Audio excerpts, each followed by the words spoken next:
And hello, welcome everybody to Grid Vision here tonight for the OB Boaters Cup Series live from virtual Charlotte Speedway.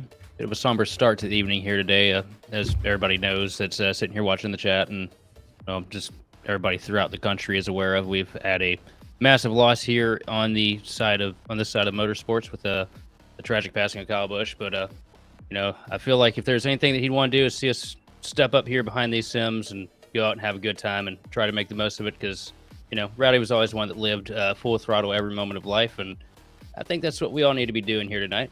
But the Bajuli Say Speed Shop 400, CFM Performance 400 here, as we get a look at the Charlotte Motor Speedway from the Google Earth track map. I'm Sheldon Atkins, joined in the booth by my wonderful co-commentator Roger Pierce, and down the production truck this evening is Austin Derbyshire, as we get a look at the oldest mile-and-a-half speedway on the NASCAR circuit here. And Roger, tell me, how do you feel about this place? Yeah, I mean, like you said, it's a sad day for motorsports, right? Rowdy Busch was loved by all, and he loved this place. And when I got to attend the Coke 600 in 2018, he actually won that race. So kind of special to see that. This place is extremely difficult. We saw 600 miles last night, 400 laps, and as the race goes on, the rubber spreads, and you just see all the different lines work. So it's going to kind of work out the same here, I suggest. It's going to be interesting to see. A little shorter of a race tonight, but if we go green, the rubber's going to lay down just the same. Absolutely. As we get, looks like we're got the wrong standings up here. There we go. Got the OB Boaters Cup Series League standings up here right now, and Paul Hill, with the big win last week, was able to move himself up first in points right now over Brandon Pasalacqua. Pretty good run for Paul last week when we went left and right at Watkins Glen. Louis Bezerra sitting there third with Randy Mullins fourth, Daniel Wiles in fifth. These might have been the race results. We might be a little messed up here, guys. We'll take another check on that here. But it's going to be a long one here tonight, Roger. We did the Coke 600 last night. I think all of us are pretty well, I think all of us a little hung over after that, as long as we were in the booth. So it's going to be kind of hard to kind of get our bearings here, but not so hard for these drivers, though. Up at the top of the board right now and starting off on the grid, trying to back it up here. Louis Bezerra, another good run last week. Going to start on the pole with Paul Hill up top in second, trying to go for the 2-peat. Bryce Rainer run off the grid third with Daniel Wiles in fourth. 77 Machine Keegan Sabilo starting off the grid in fifth with Patrick Gitter in the 21 and sixth. Seventh place, the 28 Machine Tim Wortman Jr., always fast at Charlotte. Another good start for him with Nicholas Isaacs in eighth. Tyler Hunter rolling off the grid P9 with the top 10 being rounded out by the 95 Machine of PB Henry. Yeah, and the number 5 Machine of Matt DiCiani in 11th with Paul Gallimore in 12th. Alexander Carr, the second, is going to be 13th with Zach Millett in 14th. The 3 of Lou Christian is going to be 15th with the 92 of Jordan Slater in 16th. That 88 of Joseph Causey is going to be 17th with Greg Carr in 18th. And John Bender and Shane Clore are going to round out your 19th and 20th spot. On off the grid in P21, going to be the 24 Machine of Jose Medina with Brandon Pasalacqua in 22nd. 23rd, going to be the 09 of J.C. Gibson with Evan Sayes starting in 24th. 25th place, Adam Benefield with Keith Long starting 26th. 27th, going to be the 19 Machine Justin Levine with Austin Edstrom starting in 28th. 29th, going to be Joshua Hyatt. And that is the 29 car field here tonight. A little bit of a short stack here for some of these guys. Probably just trying to re-up and take a little R&R break here after running 600 miles of this place last night in NIS. And what a grueling week this week can be, with all the laps you end up running here at Charlotte and just how long every one of these races is this week. Yeah, I mean, I got on the track today for the first time since Monday and did a few races, and I can tell you that patience is key, right? We talked about it last night. Save your tires, wrap the bottom, let those guys burn their stuff up early, and just reel them back in.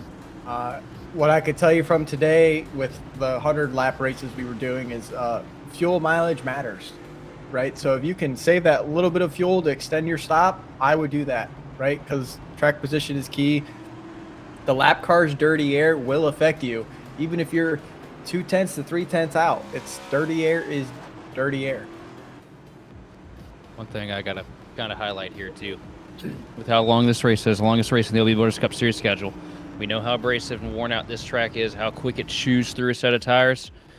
You know, this is one of those nights where if you were a betting man, you'd pull out a Patrick Gitter or an Adam Benefiel out and put them in your roster here this week, because those are two guys that get the memo when it comes to that every time we come to this place. Absolutely right. Like, if I think long run, Adam and Gitter are definitely two of them. But I think that there's some people in this field who might surprise you with their long run pace, right? Just because if they're off pace by just the littlest bit, it's going to make them faster in the later of the run. Pace car getting ready to dive down pit road here. As we get ready to come to the BK Designs green flag. Feeling the hands of Louis Becerra and Paul Hill. Green flag is out, and we're underway. The longest night of the OB Builders Cup Series schedule has kicked off here at Charlotte. Yeah, and a little stack up there as we going into one, kind of figuring out where we want to go. A little bit of wash up as you go further back in the pack. Some noses getting a little tight. Everyone's single filing out. Yeah, we're clean. We're good. Keegan took a little peek down to the bottom, was probably thinking about taking it 3 for a second, but pedals out of it here behind the 22 machine of Bryce Rayner. Rayner working the bottom. Daniel Wiles up to the top in the 17 machine. Going to get a good launch down the front straightaway. Going to pull ahead by just a nose at the start-finish line. Going to be difficult clearing down to 1 and 2, though, where the cars are equal, but the 17 going to send it way deep into the corner, right straddling the seam in the middle of the surface. Now he's going to be door-to-door with second-place Louis Becerra, and he's going to blow the doors off here down the backstretch.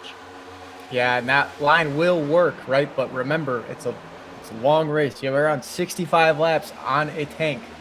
So you can make it on fuel, but will your right rear make it that whole run? Because, I mean, it's possible. You won't start being able to do tire stuff until rubber gets laid down. And right here with this fresh track, I mean, I'm pretty sure it's only like 40% carried over from practice. So they're not going to be able to make as abrasive as moves as you see. But Patrick Gitter there taking the inside on Becerra going into 3. Yeah, you're talking about that right rear. We saw that come into play a lot last night. We saw guys that were really fast early in the run. Circle Justin Levine, Evan Hurdle, both cars that look like they could very well find themselves into a dominant position. But both of them just a little too aggressive on that first run. We went green for so long. They were pretty much hospital hopping for 320 laps here at Charlotte, just trying to make it to the finish. Yeah, and you have connection issues, right? For some reason this week, Charlotte has created this connection block where a lot of us are getting packet losses and our latency bars are going up. So you have blinking out, you have people dropping out, and even though it's a league, it's still going to happen. So throughout the night, you're going to see a couple cars blink here and there. This is just how this track is. For whatever reason, it pulls connection issues. And battle for the lead, and taking the lead, the 17 machine of Daniel Wiles grabs it early here down into 3, gets past the 26 of Paul Hill. Paul Hill now starting to feel a little bit of pressure from behind from the 22 machine of Bryce Rayner. Right behind Rayner, Patrick Gitter, just out there running as low and shallow on the track as you possibly can to try and keep these tires alive. Now he's going to cut down to the bottom here on the front straightaway to try and get by the 22. Yeah, and I raced Paul earlier, right? And I gave him some tips on what to do because I had 30-lap-old tires and I passed them. And all I did was run the bottom and slow down my pace. So Paul learned a thing or two here, so I expect him to use that tonight. He's going to stay planted on that paint, and in about 20 laps, you're going to see that 26 machine go to the front. Paul's one of those guys, too. If you catch something that he didn't necessarily know coming into an event, he's somebody that'll take just the littlest piece of information, he'll run with it and get a good result out of it. Paul's always real smart here behind the wheel. You know, you never see him make real big, costly, aggressive moves or anything like that. Just kind of laid back. Always makes good decisions. He's typically there at the end. And that's why he's one to keep your eye on here as we get further into this championship fight this season as well. Yeah, as you see, we're kind of single filing out here, and you got everybody kind of just rolling the bottom. You have some people rolling that top seam who are trying to make passes early. Levine's one of them with that 87 machine in front, right? Like, they're trying to make passes, but it only works for so long. And around that lap 15 to 20 mark, you're going to start seeing that the people running the top, their times start equaling out. Yeah, top line very abrasive on these cars here at Charlotte Motor Speedway.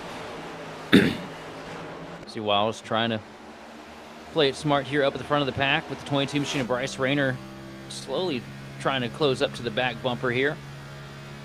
Pretty equal fight between these two. You know, Wiles and Rayner, these are two that I always consider about equal speed because they typically run, you know, within 1 to 3 cars of each other every week, whether it's here in the OB Builders Cup Series or in their NIS starts when you see them both on track. And both get some pretty good results this year. Been a good season for both drivers as we look a little bit further back. PB Henry now trying to go toe-to-toe here with Paul Hill through 1 and 2. Need to cut you off, but we got a battle for the lead. Tyler Hunter. Absolutely. Ripping that seam. Got past Wiles. Right back down to the paint. Good smart run there for Hunter, too. Wasn't on the outside for all that long to be able to make that pass.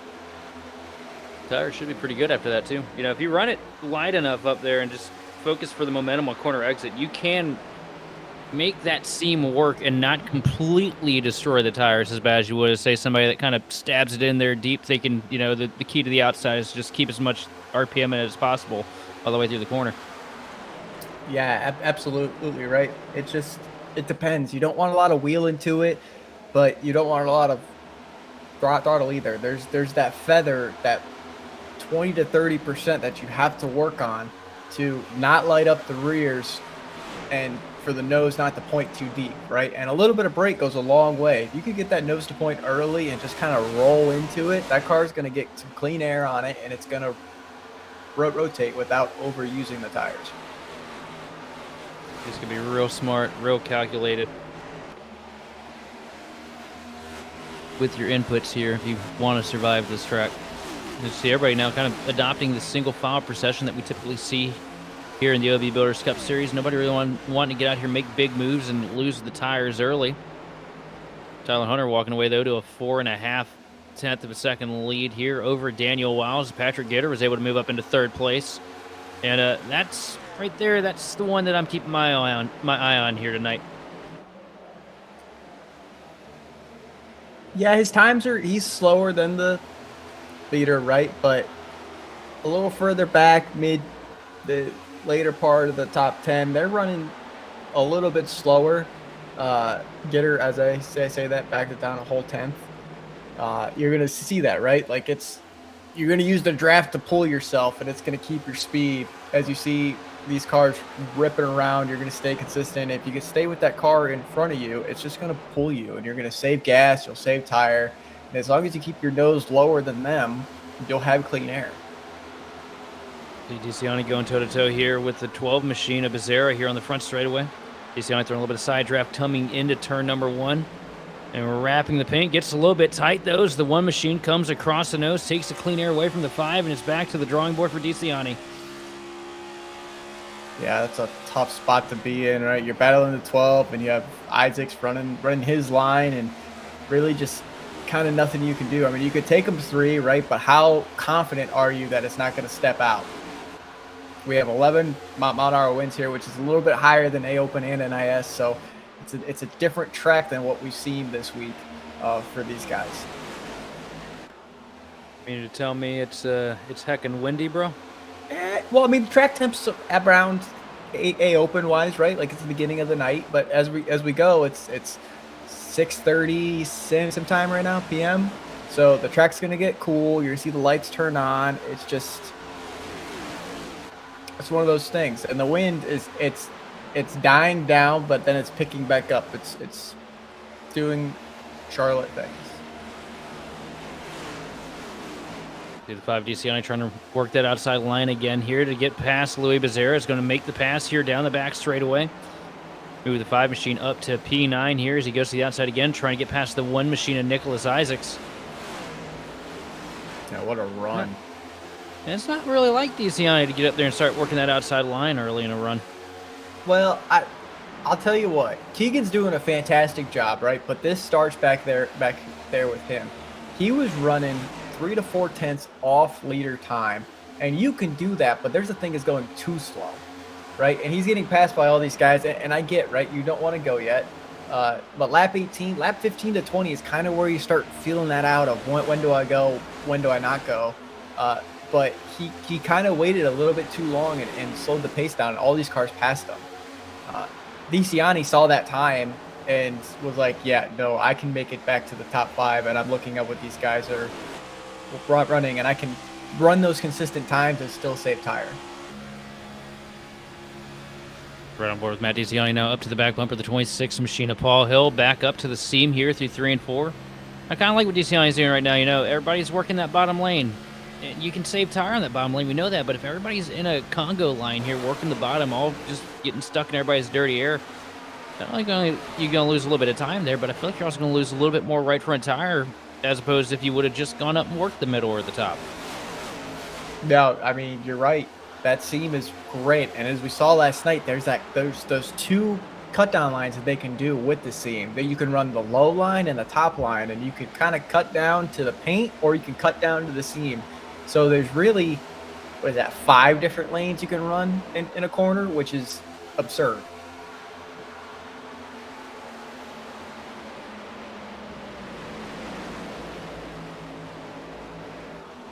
To the outside again here through 1 and 2. Paul and Hill trying to get by the 11 machine of Paul Gallimore. It's your Daytona winner this season, that 11 machine. I like that. New paint. Yeah, new paint for Paul. You know, typically runs that bright yellow Chevrolet. A little bit of a palette swap here. White car this week. Red, white, and blue, obviously, with the red number, the blue striping. Very clean. Almost reminds me of one of the old... looks like something one of Junior Johnson's cars would have had way back in the day. It's old school. I agree with that. Luis Becerra is on it. That was tight.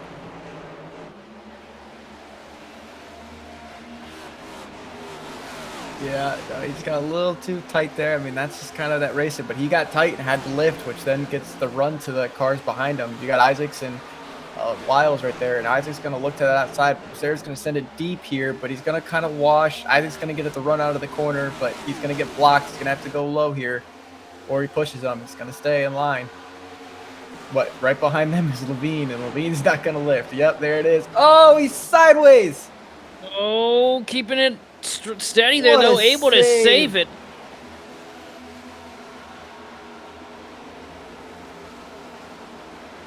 That save looked a little familiar there too, didn't it, Roger?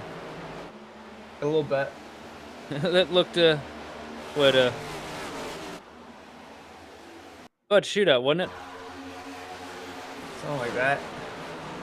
Same save, wrong number. Yep, same save. That was amazing. Yeah, it was same corner. Yep. Forward with PB Henry up here as he tries to go up to the front to make a little bit of noise. CFM Chevrolet looking pretty well locked in here early, down to the bottom through 1 and 2. Getting past the 48 machine of Tyler Hunter. Good, clean pass there for the lead for PB. You know, it's been kind of a year full of really good opportunities for PB Henry. Just hasn't been able to capitalize the way he wants. But he has shown pace week in and week out. If the strategies can just stay with him and he can avoid, you know, getting caught in some of the chaos or taking himself out, you know, I think PB has a really good shot at getting a couple wins this season before it's all said and done. So we look at the save that Justin Levine made here through 3 and 4. And he gets that run, and like I said, he's not. Oh, man, it got so loose there. Yeah, just a little bit loose. He got right there with Isaac. I bet he hit the brake to not hit him. And it just freed up the nose, and around he went. Great save. That was impressive.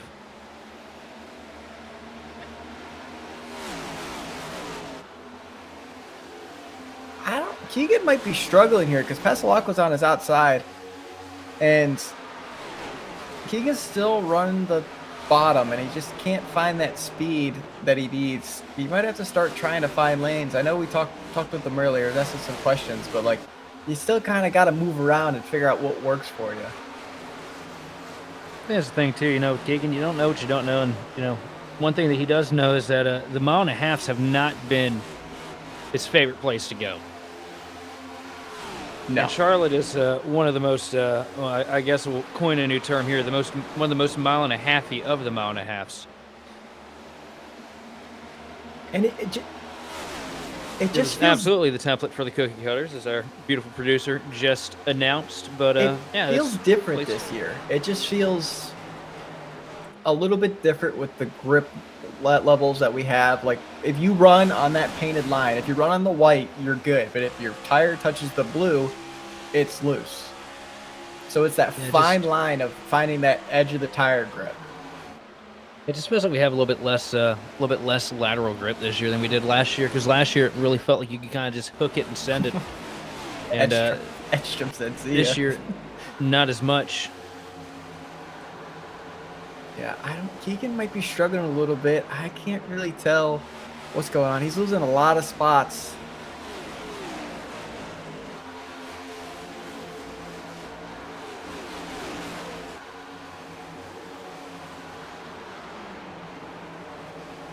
So the pass being attempted here on the bottom. Bryce Arena working that outside lane, though, going to be able to keep the advantage down the back stretch. They're kind of falling back a little bit here.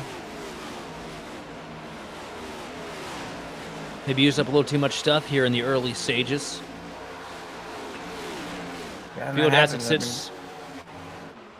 The field as it sits right now, PB Henry, your race leader, over Patrick Gitter. Gitter now starting to put pressure to the 95 machine here out of turn number 2. I think we've hit that point in the run where Gitter's flipped the on switch here. Well, you mentioned earlier, you said the two that might be really good here are going to be Patrick Gitter and Adam. Where's Adam? Well, he's back in 21st, which means he still has something up his sleeve. Look at that car. Very beautiful paint scheme. For Adam Benefiel. One of the things I always love most about Coke 600 weekend is just the amount of patriotic paint schemes we do get for the celebration of our troops for Memorial Day weekend. It's always good to see. They got the, real life, they put the fallen soldiers' names up on top of the banner instead of the driver's name, and I feel like the sport really does a great job honoring those who have sacrificed everything for our freedom. As we see the bow for the lead right here. Starting to heat up out of turn 2, down the back straightaway. Gitter down to the inside of PB Henry. This is not going to be an easy pass for Gitter. This is also not going to be an easy one to defend if you're PB Henry. Two very different driving styles on display here. Yeah, but look at that drive off of the corner with Gitter. Like, that's a really good car. He's going to make this pass within the next few laps. Ooh, PB kind of blocks the air. All Gitter needs to do right there. Yeah. Here we go. Right up to the core pass. Going to make that 95 loose. Chases it up the hill. Down to the bottom of the track. Here comes Patrick Gitter down the back stretch. Going to be able to get clear just about. PB tries to pull the side draft into turn 3. Not going to be enough, though. Now he's going to try and get up to the back bumper and loosen up the 21 machine. But the only thing he's really going to do there is make himself tight, because Patrick Gitter not one to leave an inch to the bottom of the track. A certified bottom feeder. And it's paying off here for the 21 machines. We see DeCiani working the still going center lane here. And, yeah, Becerra's going to give him nightmares before he finally loses those tires. He's going to see 12 all night. Yeah, so the paint schemes are one of the best parts about this week, right? Like, obviously, it's one of those weeks that we remember our fallen and, for me, friends, family, right? I run with one of my best friends' name on my passenger door every year. Tomorrow night, he'll be on the car for the iRacing Coke 600 or the World 600. So it's always fun to see the schemes and how that goes. And especially with OB has done really well with their paint schemes. Last year when we ran the league, Darlington throwback, we had the football stuff, we had the sports teams, we had the patriotic, and then for Vegas, the breast cancer awareness in October. Like, it was just, they just did a really good job. Yeah, OB always has some pretty good looking cars and some really talented drivers behind the wheel of them too. And I'm happy with how Charlotte Week has gone for everything this year too, because it's felt like in years past this was kind of like a mini Daytona. You'd come here, you'd get about 30 or 40 cautions per race. Everybody's angry, everybody's yelling at each other over the mic. All the B races I've ran this week, just about caution free. Maybe 2 or 3 in the early stages. And Edstrom's loose. What a save! We almost got one there. Yeah, it's like I said, I did some racing today for the first time this week, and there was one race where we had like no cautions, and the next race had a few cautions, and it just kind of depends. When you look at the SOFs on who's in here and what this is, like this field for OB is a 4.4, and I want people to understand that 2 to 3K is average I rating per oval guy, right? If you're above that 3K, you're in that 1%, and it goes deeper and deeper, right? But above 3K, you're pretty good. We start going into alien territory at 6 and above, but 3 to 5 is right now the best, right? As you would say. So you're just seeing that skill kind of be put on right here. I mean, side by side racing. You had Edstrom, who was absolutely loose. Now he's battling Sabilo back there. You got these guys just ripping the fence, ripping the boards all throughout the pack, and giving each other clean air to get the cars to turn. Also got some issues here starting for the 48 machine. Tyler Hunter, driver of the Mission 22 Toyota Camry, is running really good. Led a couple laps early here. He's got some pretty substantial right front damage right there on the seam between the fender and the front fascia. That's going to really be hurting him here. You see him losing a lot of time here. That downforce loss on that right front splitter is really going to hurt him on this run. Yeah, and that's probably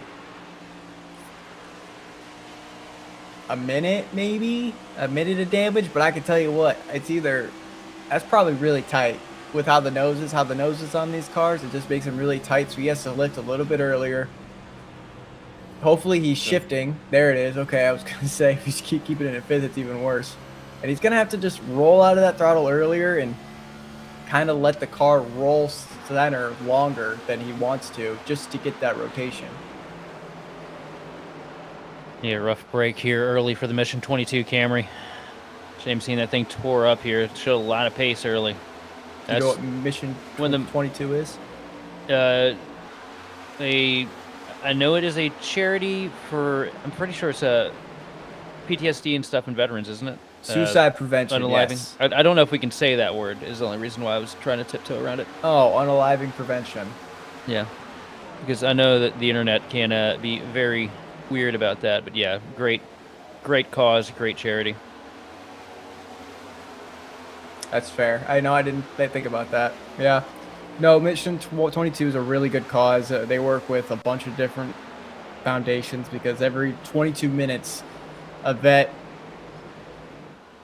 unalives, right? And that's something that they push towards. There's bands that you can get on their website that support it. So great to see that cause on the car.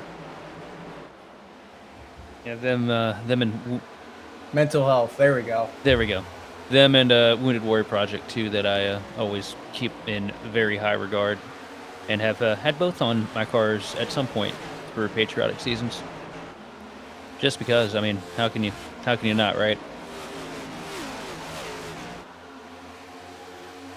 One car tagging the fence there out of turn 2, white and green Chevrolet. I believe that is Jordan Slater with a little bit of contact with the outside wall. A little bit of a scuff up. No real damage, though, to the 92 Hot Rod. He should be all right here. But he is in the middle of a battle here. Here comes Tim Wortman Jr.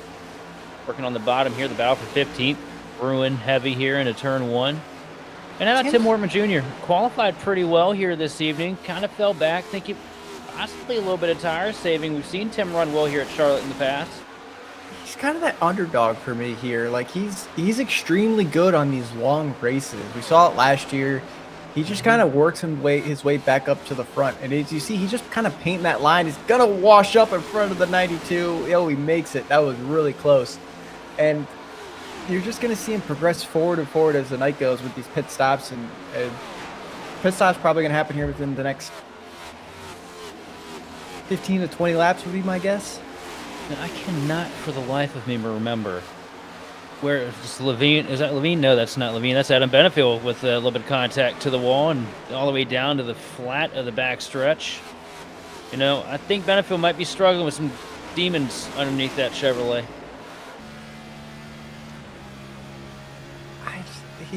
He's shifting, which okay. There's half and half of us are doing that this week, and he's got more wheel in it than you normally see him do that. So yeah, he might be struggling a little bit. I mean, and he might be, that car behind him's giving him some air and giving him some aero grief, and it might be helping that rotation. So we don't know until it happens, but you'll see him try to make this pass here. He's gonna get drive off of the 4, but just can't complete it. Yeah, I just don't know if he's lacking right rear grip or not, but I mean, you can make some adjustments on this pit stop, but not a lot. Yeah, there's only so much you can do here with this next gen car, especially on the mile and a halves. Also seeing Justin Levine falling into the clutches of these guys here. Remember, went for the big slide earlier through 3 and 4. It's been another night of backwards progress here.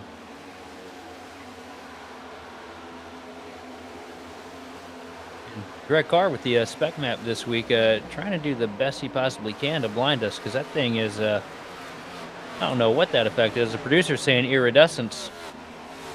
So look at it disappear here in the sunset. It looks like you have your, right, like when you load into a new game and you try to, oh, little door tap. No, he said you can't see me. Yeah. That's John Cena right there, buddy. Going into 3 there with Carr, he just kind of tagged Slater's door. And DeCiani pitting. Yeah. DeCiani, the first of your front runners to come down pit road here. Interesting strategy call. Because you still have about 15 laps of fuel, so we'll see if Patrick Gitter's coming down next, his teammate.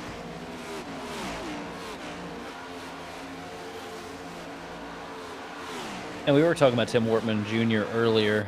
I gotta say, I can't necessarily remember where exactly it was that he did it last year, but Tim Wortman Jr. came through with a really big win, and I don't think it was at one of the super speedways. I'm pretty sure it was a mile and a half. In OB? Yeah. He got one last year. I'm about to go back here and do a little fact checking, but I remember it happening. I remember being excited. I know he was close with us at Atlanta, but I don't remember him winning. I could be wrong.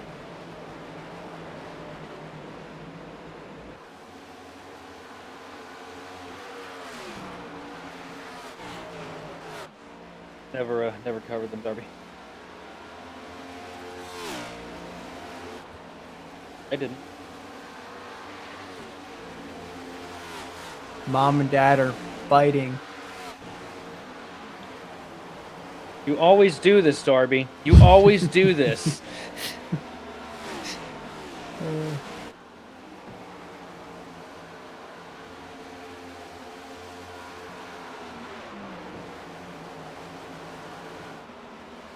Could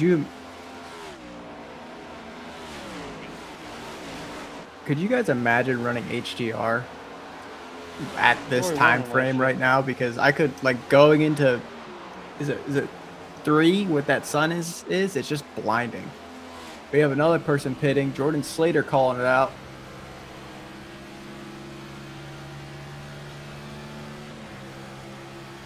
You know, this is a great look on the board of the 333 machine of Evan Say.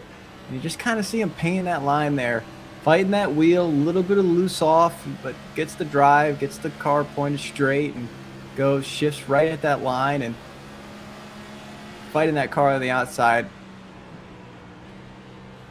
The pass is going to happen, but he's just kind of fighting it just a little bit to keep it there. Makes that pass. I like though about Evan, he's being real patient here behind the wheel tonight. Yeah, you saw a CFM teammate, PB Henry, drive all the way up to the front of the pack and, make a huge charge, and it's kind of gone backwards on him a little bit here. Now Evan's, starting to work his way through the traffic up to 6th place right now, door to door here with Passalacqua. This is also Passalacqua's another one too that could be a really good sleeper pick here tonight. Up at the top of the points this season and been dominant here on these long run races, and this is another track that could really play out in his favor if the car is underneath him.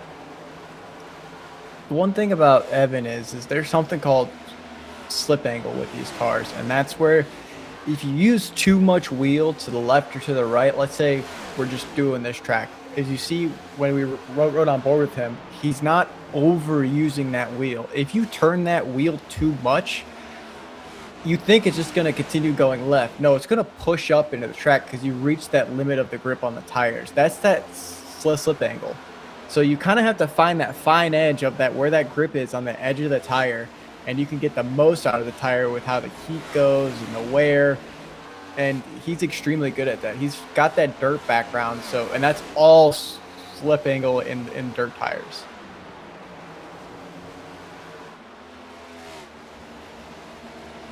I think the rest. What do you think the rest of the field is going to be coming in? By the way, Roger, they're 59 laps in here. It's got to be close, right? Well, 65 is what it's on a tank. I made it 71 laps today, saving, so it's possible to make 70, but it's a little slower. You have to go 5th gear and clutch both corners to do it. So Medina just called it out. So yeah, right around 60 to 65 is where I said, like you said, you had Medina or DeCiani pit early. You had Medina pit early. So they're on a different strategy. So DeCiani's probably going to inherit the lead here. And you're going to see some cars go down. So we'll see single file come here and have it. This league, you do have to call out your pits. So there's no surprise anymore.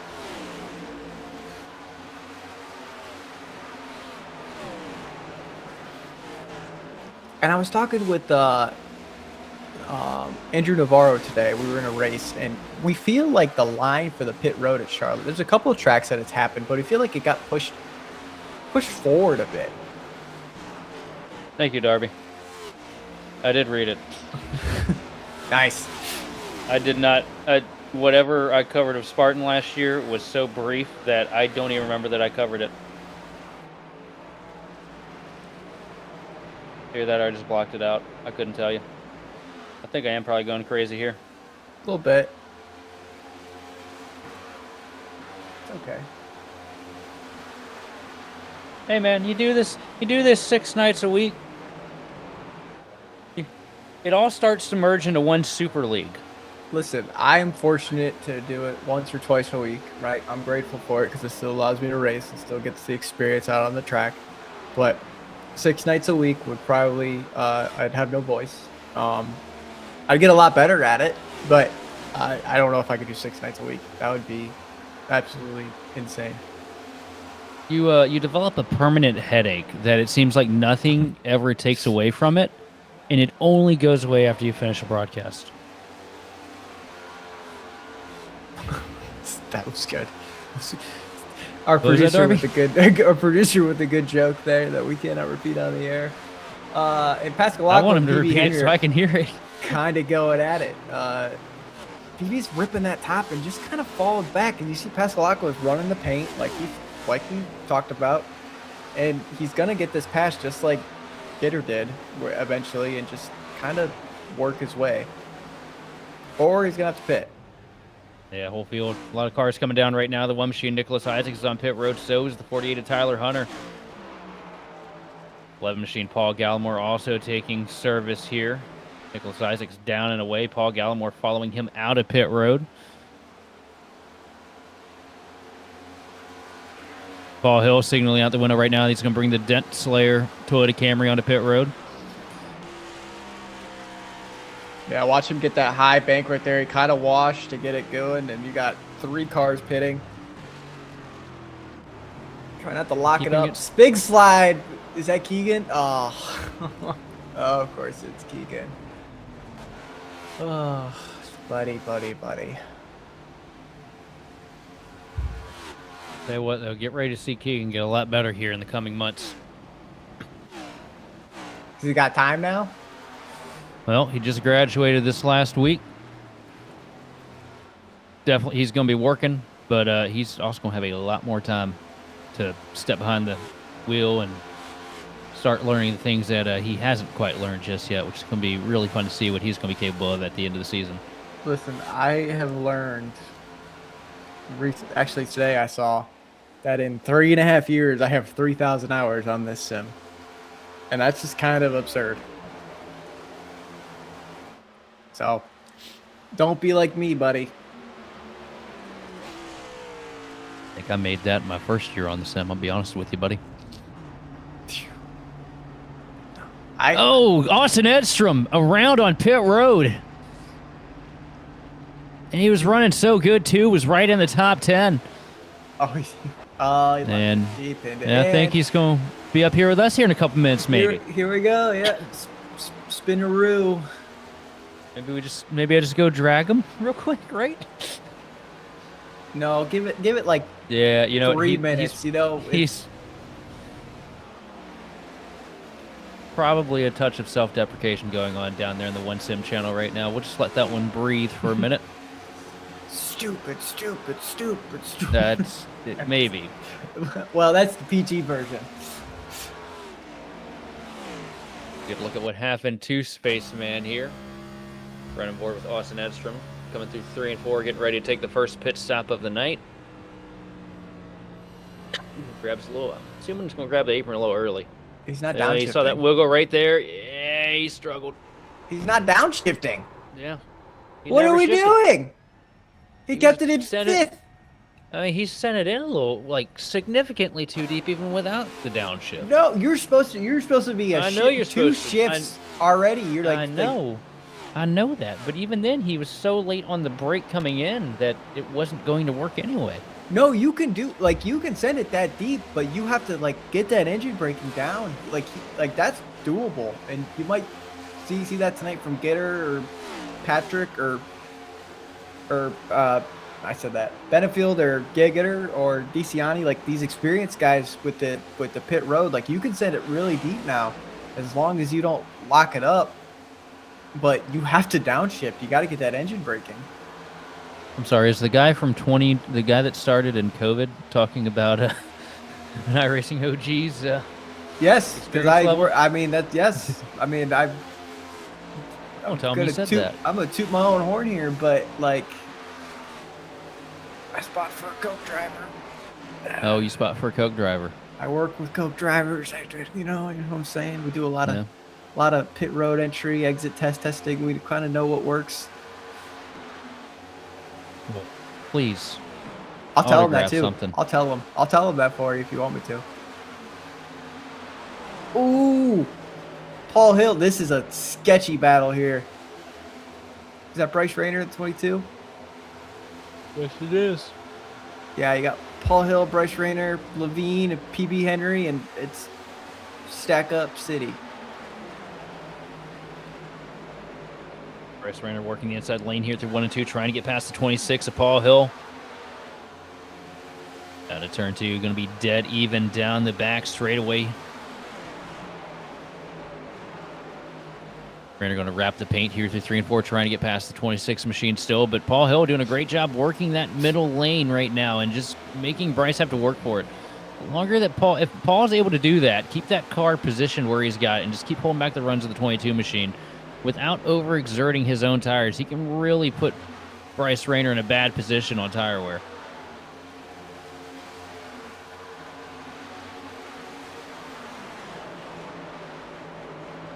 I do want to say I see Gulata out there in the chat. Listen, you and I both know you could send it in that deep. You just have to downshift. I'm glad I'm making you laugh, but that was the first mistake of that man. He just kept it in 5th gear and thought he could brake.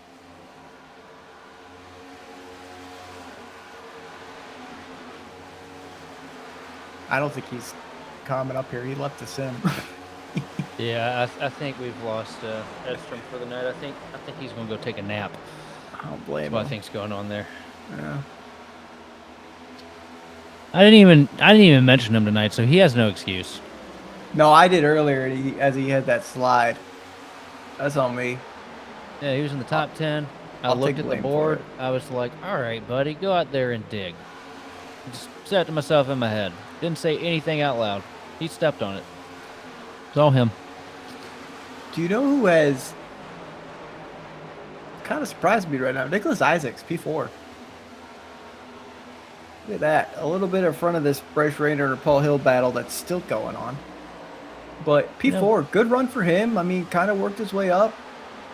Was that plus 20 spots? That's really good. I mean, Isaac's run up front doesn't really surprise me too much in these mile and a halves. He's been really good at some of the mile and a halves. He was really good at, I believe, Michigan last year as well. You know, Nicholas Isaac seems to understand the whole dirty air and aero manipulation aspect of this, as well as just keeping the tires alive. Yeah, and we were talking in the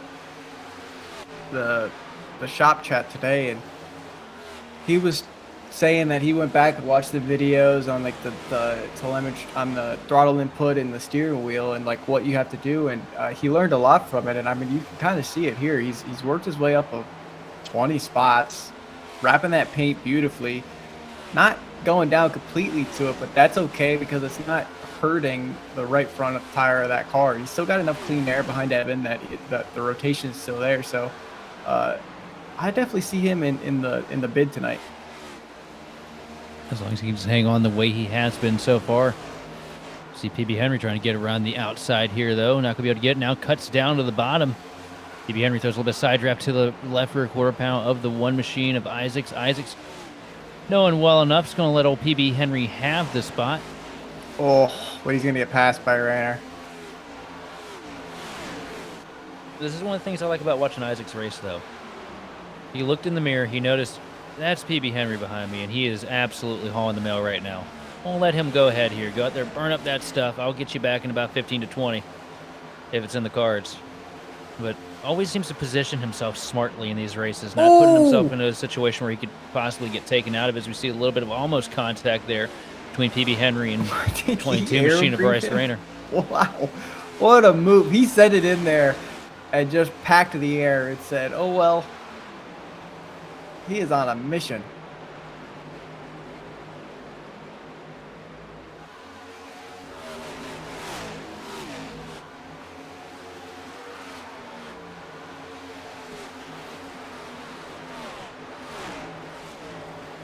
Further back, Louis Becerra working the bottom here, trying to get past the 19 of Justin Levine.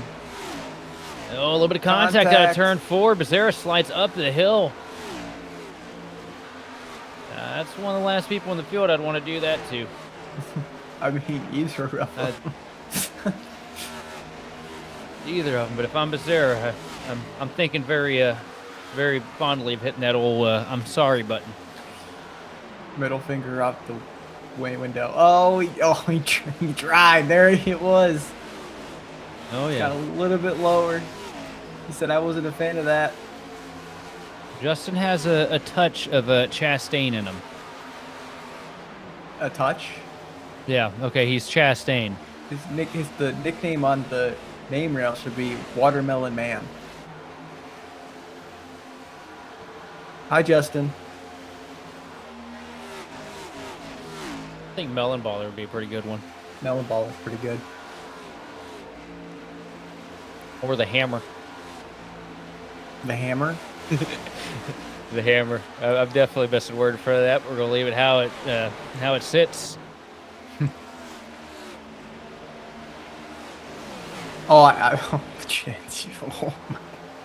Yeah, no, leave that as it sits.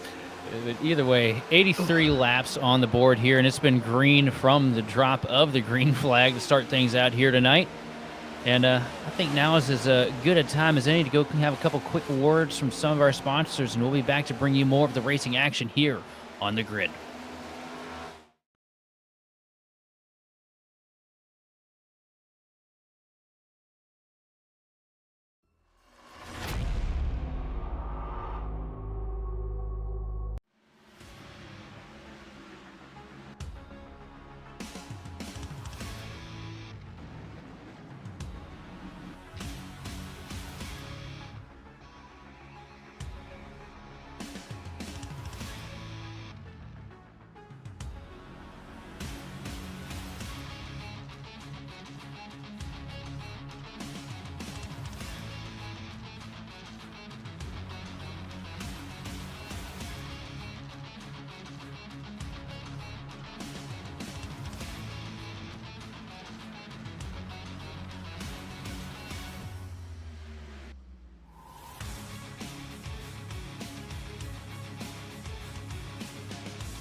Racing isn't easy, but experiencing it is. iRacing puts you in the driver's seat with the industry's leading sim racing game. Drive on laser scan replicas of the greatest racing circuits from around the world. Go head-to-head against other drivers chosen by skill-based matchmaking to ensure competitive racing at every level. Compete across all your favorite series. In officially licensed cars, engineered to deliver the most accurate driving experience possible.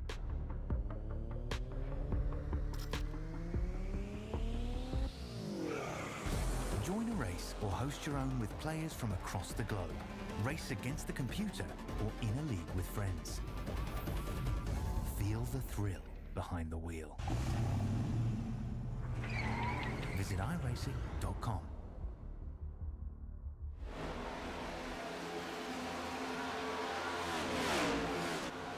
And welcome back to the OB Cup Series CFM 400 from virtual Charlotte Motor Speedway.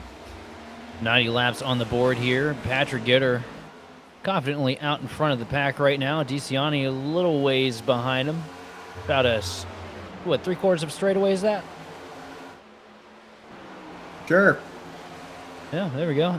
I'm glad we got the keen eye of Roger Pierce up here on top of the booth to really keep us in line. I think so. That is a Coke Series spotter, boys and girls. We are beyond honored to have him up here. Like, I'm so glad that he's taken so much time out of his busy schedule of his kneecaps shattering 3 times a day I do come sit here and talk to us instead of Sean Conklin. No, yeah, no, that gets kind of tiring after a while. Between smashing pizza pizza rolls and hitting banging my his knees knee on on the my desk. rig, yeah, just all these things. No, I was looking at Zach Millett while you were saying that, so I wasn't really paying attention. But kind of a fun fact: Zach Millett finished second to Dale Jr. last night at Bristol. No kidding. Well, IROC Series. Yes, IROC Series. So it was Tuesday night. I think so. Tuesday night. I believe so. It was one of the days this week. He finished second to Gio Jr. So good run for him. But I saw his name and it reminded me of that. And then you brought that up and I was lost in the sauce. So I'll own it. In the eloquent words of one Stephen Harry, by God, go get you some. He doesn't like us. He doesn't like me. Well, no, I'll take that back. I'm probably the only one he does like out of the camp. Y'all got to mess up bad to make Stephen Harry not like you. I mean, he likes me and Levine, and yeah, he'll even work with Colby sometimes. He's not a fan. He'll work with me because I'll work with them. Like, I understand it, but he's not a fan of the camp that I run with. But you got to pass there. Evan Say passing Matt DeCiani on that seam there. How about was it Johnny Ballridge? Is he a fan? Of me? Johnny and I are good. Okay, how about Greg? Going through all the old guys that hung around back in the day. Yeah, no, I mean all those guys are we're good. I don't think I have beef with anyone right now, which is nice to say.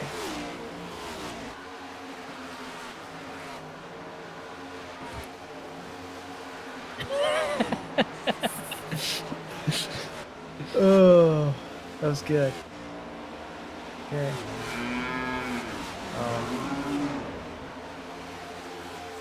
I'm pretty sure Bolin is cringing somewhere right now. Oh, Graham, yeah, that vegan man. Look at Pascal Aqua getting a little free there. You got Paul Hill right behind him with Isaac's right there on the bottom and with the 12 machine lurking in the background.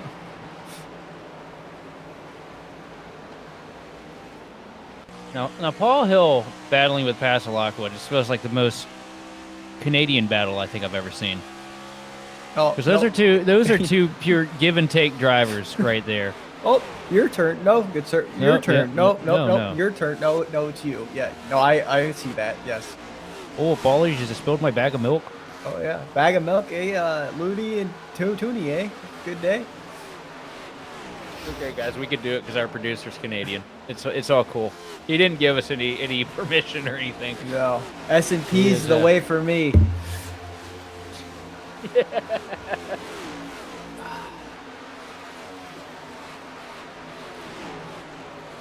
Oh yeah, we had so many Trailer Park Boys references last night.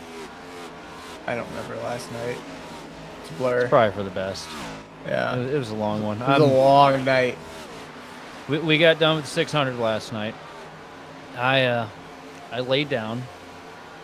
Only got like 3 hours of sleep. Had to get up, get the kid ready for skating. As we see 3 wide racing, we'll hold the thought for now. Up against the wall here, the 83 machine of Adam Benefield trying to get by. John Bender down to the bottom in the 23, I believe that is, the Sundrop Chevrolet. Get you some, Adam. Come on. Adam going to get the 2-for-1 special at Gapplebee's. Ooh, a little bit free behind him. Oh, and Bender just about rode the Dente into turn 1.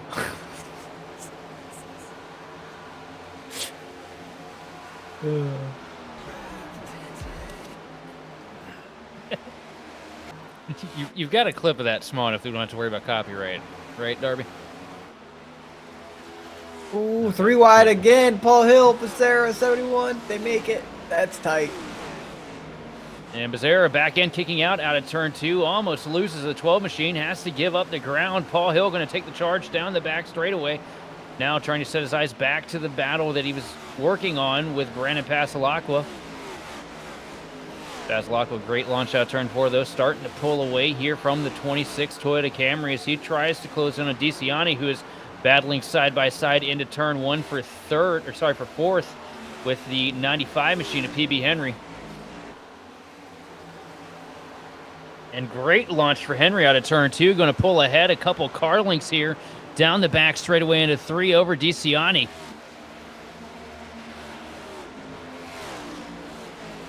Stellar run here for PB Henry tonight. This is where that rubber that we discussed earlier kind of works into play. Battle for second. Rayner is on rails, dude. That's Rayner getting past the lap car of Jose Medina there.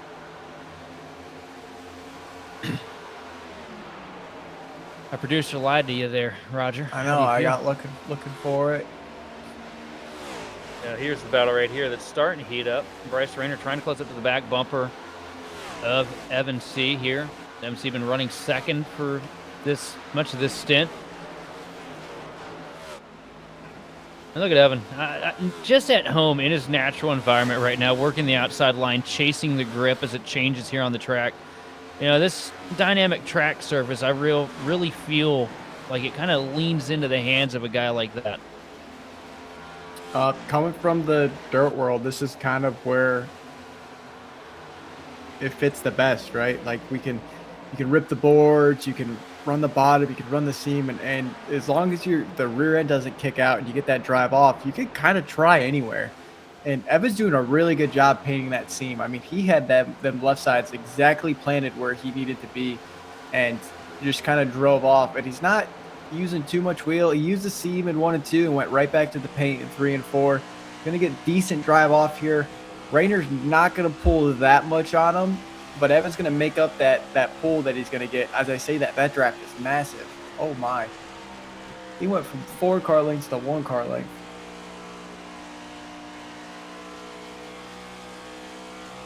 You know, I feel like it's kind of a shame, too, that Dover was an all-star race weekend with no NIS or OB Builders Cup Series coverage last week, because I feel like a track like that, with the current state of the dynamic track surface, I feel like that would have been likely a Evan C. walk-off. He didn't really race a lot last week, but I can tell you that I was ripping the boards for him. It was a great time to run that high wide arc and have it actually work. I feel like if we'd had that race last week, it would have been a battle between, you know, Evan ripping the fence and Patrick Gitter somehow keeping the tires alive on the bottom and trying to cut out a pit stop in the process. Well, that's the issue with it, right? Was if you ripped the boards, you killed the tires compared to the bottom. Like, I think I had a 91 lap run on tires and it was like 2% on my right rear as the 2 car gets sent to the pits due to connection issues. Oof. Big loss there for Joshua Hyatt. It's a long night right there. Or it could be an early night. Oh, and Causey had connection issues too. That's compounded to the center splitter damage that Causey picked up earlier in the run. Now there's 109 laps, and we have not seen the first touch of caution. I don't really know how spread out this is. If you are.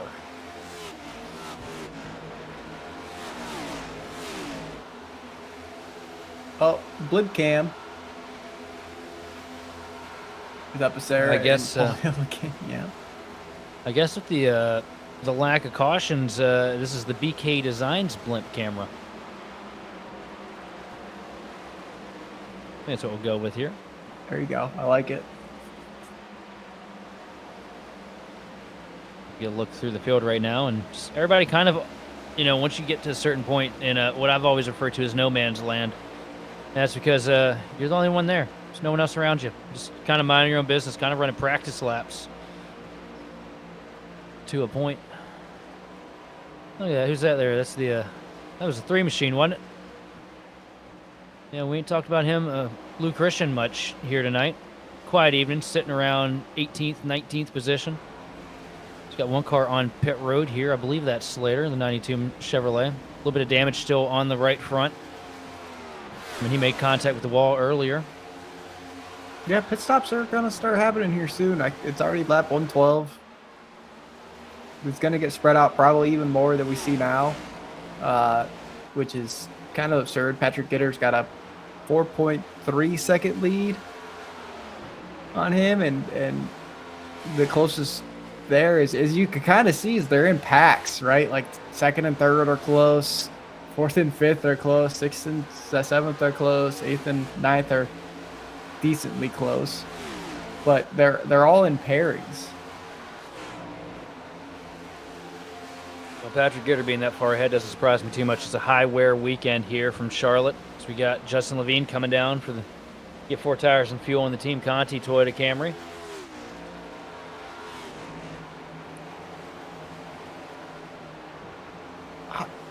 See, if I'm him, I kind of want to stay out longer because he had that slide, right?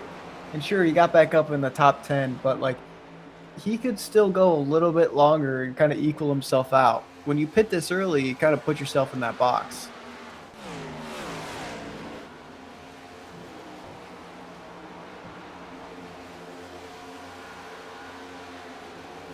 Where did DeCiani fall off to? There he is. They're behind Benefield right now.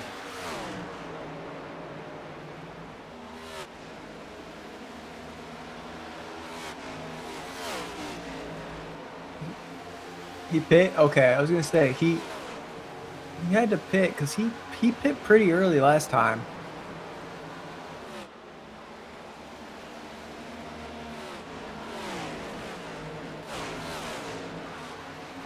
Since I've came back, I've just never really been much of a fan of the whole undercut strategy. It just does not seem to work anymore like it used to.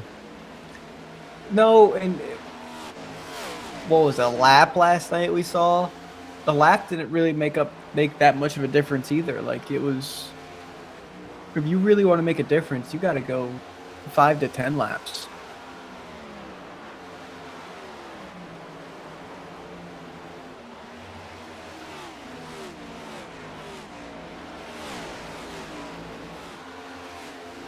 Look at Passalacqua going toe-to-toe here with PB Henry.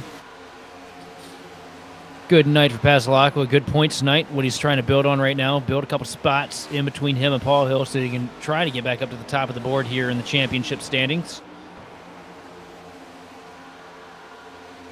That's been a close battle between those two here.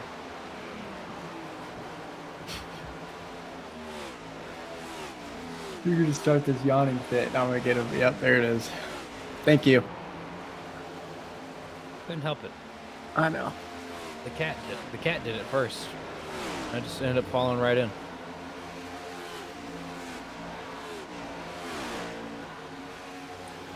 Yep. It's gonna be a long one. Tomorrow's gonna be another one too. I'm gonna be up till 1 a.m. again. Can we Racing. run tomorrow night? Yeah. Yep, we will be running it. You gotta be feeling pretty good about your chances then.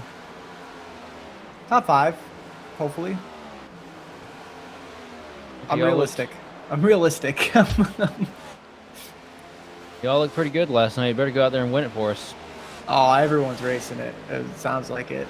So, and there's gonna be some, Be the first time you wreck somebody for it. Come on, you got this.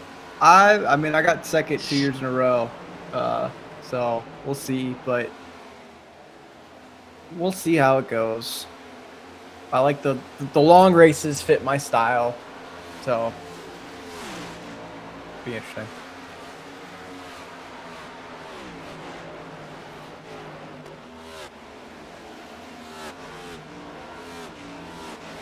We get the weather Good. here. The track temp is now 87 degrees with the air temp of 75 with humidity at 63% with 9-mile-an-hour winds to the north. Thank you for your local weather at Charlotte WMPN. My name is Roger Pierce.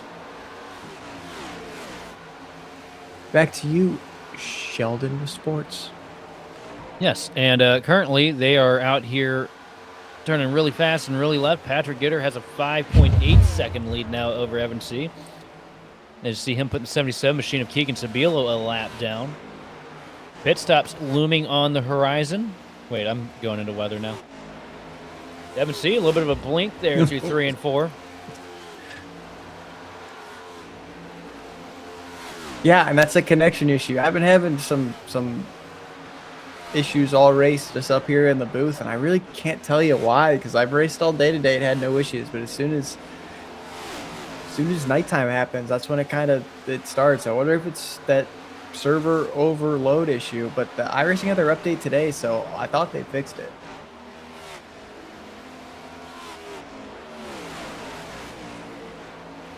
Been a pretty rough week for that.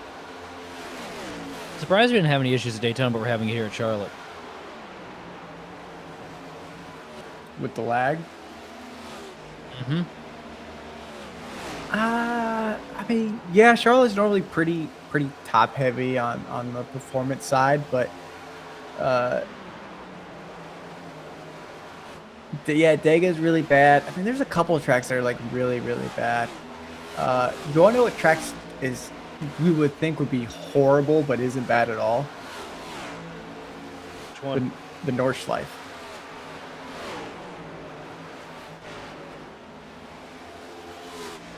No, it doesn't even take you down. Like, so I'm getting 160 frames right now, right? If I run there, or if I like, you get 115 to 130. It's really not bad at all.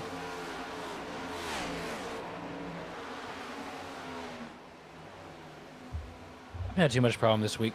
Had a little bit of packet loss last week at Dover, but we had some inclement weather in the area when that happened, so I can just chalk it up to that. Oh, you know what? You might be on to something here. We are supposed to get storms, and the rain is already started as I am overhead in a giant thunderstorm. For the next 5 days, it's supposed to rain. Fantastic. P. Henry tapped a wall. Can we see it? Oh, can you? Yeah, I don't know. May I? Oh, you gonna open your eyes up there, buddy? Mr. Oh, Producer my Man. Lord. PB Henry's going backwards on the track. And breakneck speed. Ooh. Yeah. Oh, he hit the wall. Yeah, the producer was right. Good eye. Did he? Hey, Paul Gallimore also hit it. Can I see the right front fender, dear producer, please? Because he might have broke that a little bit. No, he looks all right. Does it? Yeah, okay. As we go here at the Derby cam. Yep, just a little scratch. I don't know. That's just. I know that's it's a just vinyl scratch, peel. but as we kind of went through, you kind of saw Oh it. yeah, it's gone. indents. Yeah, it's fine. Now it's fixed. Well, Don't look directly at the bugs. They're features. Rain-X. Oh, someone's in the pits. Who's that? It's one machine, Nicholas Isaacs on pit road, getting 4 tires and fuel. Paul Gallimore. Gallimore down and away here. Box for the 12 machine of Becerra. Medina called it too.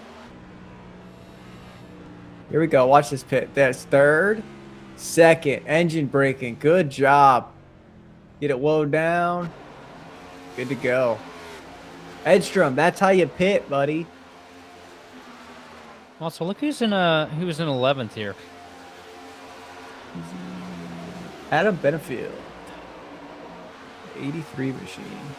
Has he gotten to the point in the race where he's woken up a little bit here? He's been real quiet on the mic tonight. This isn't the Adam we're used to. I talked to him last after the Glen. I got to talk with him, and I told him how much he was cracking us up.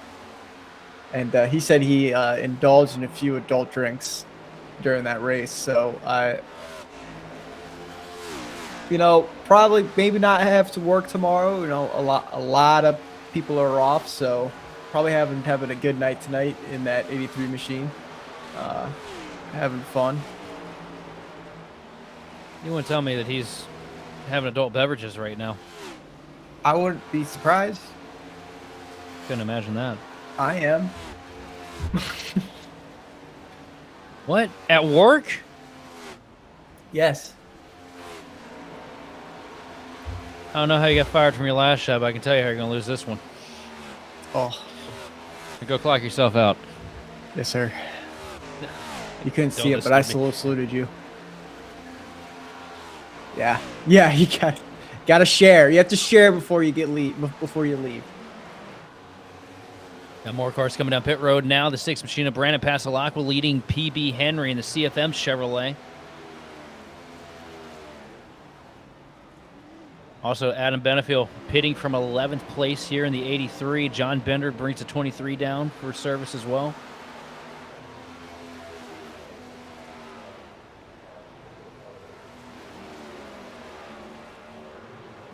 Little lockup there. A little hesitant. Greg Carr calling out the pits. Oh, what was that? That was music to my ears.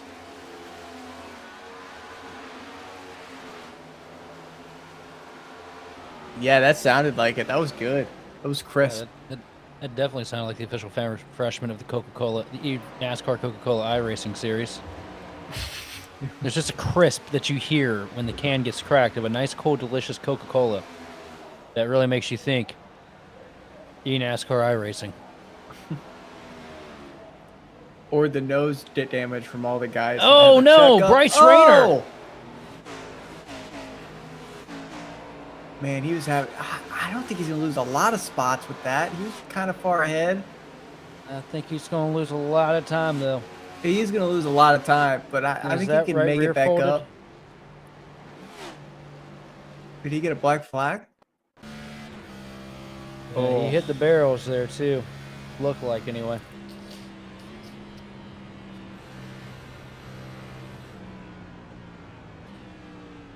On board here.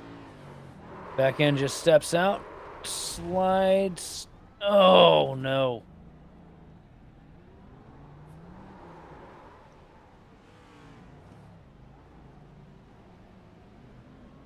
Hey, if he doesn't get a caution here real quick, that's going to be night over for Bryce Rayner competitively anyway. Such a shame because he was putting together a really good performance this evening.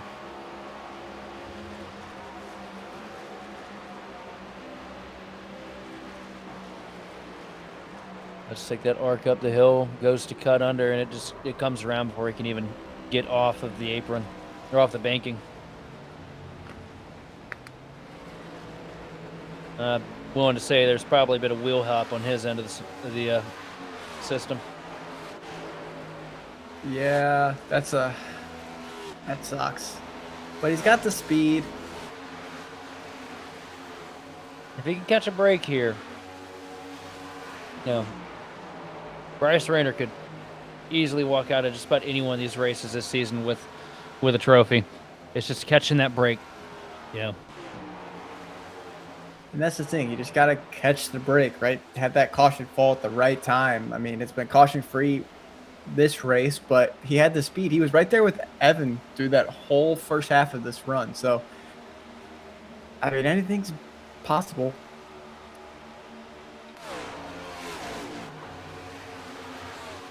Top 4 drivers running really even lap times right now as well. Pretty kind of equal throughout the board. And this is always the most frustrating part of the run, right, Roger? Like, you'll be running 5th place or something like that, and crew chief will come on the radio and say, "Oh, the leader just ran a 29.8." And you'll look at your, your last lap, and well, you ran a 21.75 or 29.75. And there's nothing you can do. You're just barely better because everybody's so equal on long run pace anymore. It evens out after that 25-ish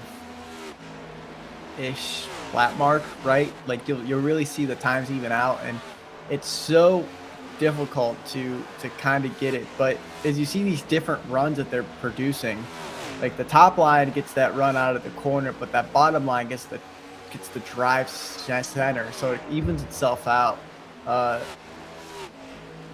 As I say that, as Pascal makes the pass on Isaacs going into 1, he kind of ripped the seam right by him, and that's just kind of how that goes. Nick staying on the bottom, letting them drive by. I'll tell you what, man, I see them tinkering with the 750 package on the short tracks, as well as they've run it at Dover, they've run it at Darlington, and they're going to be running it next week at Nashville. Oh, I can't wait. And I'm just wondering if that's kind of a test bed for what we may see when we come to the other intermediates next year or year after next. I really hope that we take the diffusers off next year. I talked to somebody today about Nashville with the diffuser, with the no rear diffuser, because there's those bumps a lot, especially in 3 and 4. There's that bump on the exit, and with no diffuser and how we have to run these cars, it kind of makes you a little bit worried on how that rear end's gonna settle out of the corner. And I'm gonna start my work tomorrow on it. I'm pretty excited to see how that track works. It's a really good track. It's concrete, so it's one of those unique ones. Yeah, I've got to get on there and do a little bit of testing too for next week. I plan on making my rare appearance in NIS. Won there last year. I want to see if I can go back to back. It's a big one for me. It'd been a long time since I'd even been competitive in anything on the sim. That kind of opened the floodgates for me last season. See the 95 machine, PB Henry. Really stellar day for PB Henry too. I cannot tip my hat enough to him here tonight. PB's always one of those kind of dark horse picks, and, sometimes he goes out and makes a mistake, or sometimes he gets caught in somebody else's. And tonight, it's just been textbook perfection from the driver of that 95 Chevrolet. Yeah, he's had a lot of unfortunate stuff happen to him, as I've seen throughout this season, right? Like, I've been up in the booth for a few of these races, and it seems like everyone that I call kind of just gets the short end of the stick. So good to see him running well tonight. Him and Nick both, but they both have those really good runs, and something happened. So let's knock on some wood for these guys right now, because they're running top 10, and the night's still early. Well, PB Henry's one of those guys too that I've seen in years past, because I've been up here in the booth for 2 years, and PB's been in probably at least a quarter of the races that we've covered here on Grid Vision when it comes to the A Open guys. And always has a lot of speed, but it always felt like, he'd just go out there and just absolutely send it, dog the car, and, take himself out late race. The first year that I was up here. Last year, it felt like he was getting caught in everybody else's mess. And this year, it just really feels like he's figured out that balance, when to be aggressive, when to be passive. And seeing a lot of good runs start to pour out of that 95 camp here as it goes on. Another one, too, that's been really impressive this season is Louis Bezerra. Sitting there right now, 4th place. Last year before last, it seemed like Louis may as well have just been the caution clock. And here this year, it just seems like he's locked in and really figured something out. These CFM guys as a whole just all seem like they've really brought something extra to the racetrack, whether it's just the setups beneath the drivers or it is the mentality that goes behind the wheel, because I've seen a lot of good runs out of all these cars and a lot of just smarter racecraft this year. Smarter racecraft for sure. Yeah, the 12 has really impressed me a lot. You said it, right? Last year in this league and a couple other stuff, A Open, everything like that, he was kind of one of those mid runners that you could kind of count as a caution because something would happen and he would either blow a right rear or just get the rears hot and the car would spin. But I've been super impressed with what I've seen this year on the runs that he's been able to accomplish, and the speed that he's been able to do. I know he joined the CFM camp this year, and it's done wonders for him. And I was gonna say too, this is probably one of the most difficult time spans to be fast in the Cup car as a whole on iRacing. I mean, I'm going all the way back to like the Gen 6 days, man. It was easy back in the Gen 6 days. You get the cars scraping the splitter, and you just low line it like you're Kevin Harvick, and boom, you're fast. It was pretty much everywhere we went, unless it was Kansas. 550 package, just go by a good set and stand it until the tires fade off, and you end up where you end up. And it's always going to come down to a 10-lap restart. If you're good for the first 5 laps, you're likely to win the dang thing because of the way the dirty air was. And now we've got worse dirty air than we've ever had. We've got aero loose, which is a nightmare if you're not expecting it or not able to figure out how to handle it. Then you couple that with all the changes that we have in the track throughout the race, with the time of day changing around, the temps changing and all that. And then on top of that, you add dynamic track, which hasn't been paired with any of these things in the history of iRacing. And add the fact that if we get a caution, the entire racing surface is going to change with it. I mean, this is the most variables you can possibly throw at us here in Asphalt Oval. iRacing has done an incredible job with the execution. And it's so much harder now because you have to be on it. You have to be pretty much laser focused on everything happening to the car. And, we're seeing guys that, were struggling in the past out here doing absolutely terrific and putting up some really good numbers this year with all these changes. I can't, applaud them enough. I mean, you kind of hit the nail right on the head, right? As we see the hammer getting passed. Yeah. It's very difficult because you have to have an adaptive driving style to drive these cars now. It's not the same thing every week. Every track is a little bit different on how these cars handle, and a lot of these guys are customers of shops. There's some team guys who are like testing the sets and stuff like that, but a lot of these guys are customers. So all they have is that practice night, whatever they do, right? They get the set and they have to put in their own time and learn the set. So they might not necessarily have all the laps that all these guys have, but they come out here and they perform well. They have to see how this car does. A lot of the people run races throughout the week just for this one race. Like I know Adam he's in FLCC, so he'll be in that full length on Saturday night.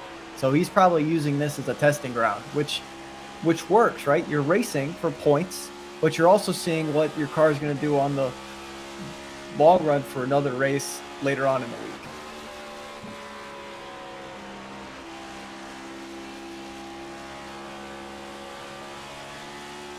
Definitely. Right now showing the difference in tire management here. Really putting together some good lap times here in the 83 Chevrolet. So right on board with Zach Millett. Now I'm sure Junior probably talked his ear off during that race too. I spotted a race where Junior was in it, and he really didn't say a whole lot. So I don't know. That was at Atlanta, so that's kind of where you need to talk. But he didn't really say much, so I'm not really sure. Ran an 87 race at Martinsville back in 2021 against him, and I think he used the microphone more than anybody else. It was like he was just doing interviews. It was crazy. Because I joined into the lobby and I saw Darren Hart Jr. I was like, "There's no way that's actually him. Like that didn't just happen."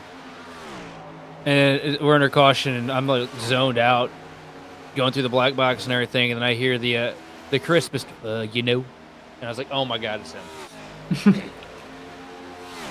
I think a few years ago, before the chances that I've had the opportunity to have gotten to meet and work with, everything like that, I probably would have soiled myself just hearing his voice. But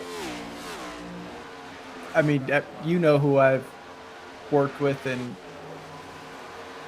okay, I was like, what is going on? It was Darby laying stuff down, but like, it's kind of different, right? Where you're on the sim every day, you're working with people. Oh, but Sarah gets loose. Oh, that might be a caution. Oh, and it will be. Oh no, man, Lewis runs so good here. He just ripping that seam, and it just couldn't. Yeah. It just Did he got cross it? turned Maybe. around. I don't know. PB just got a little too close, and it got him a little arrow griefing.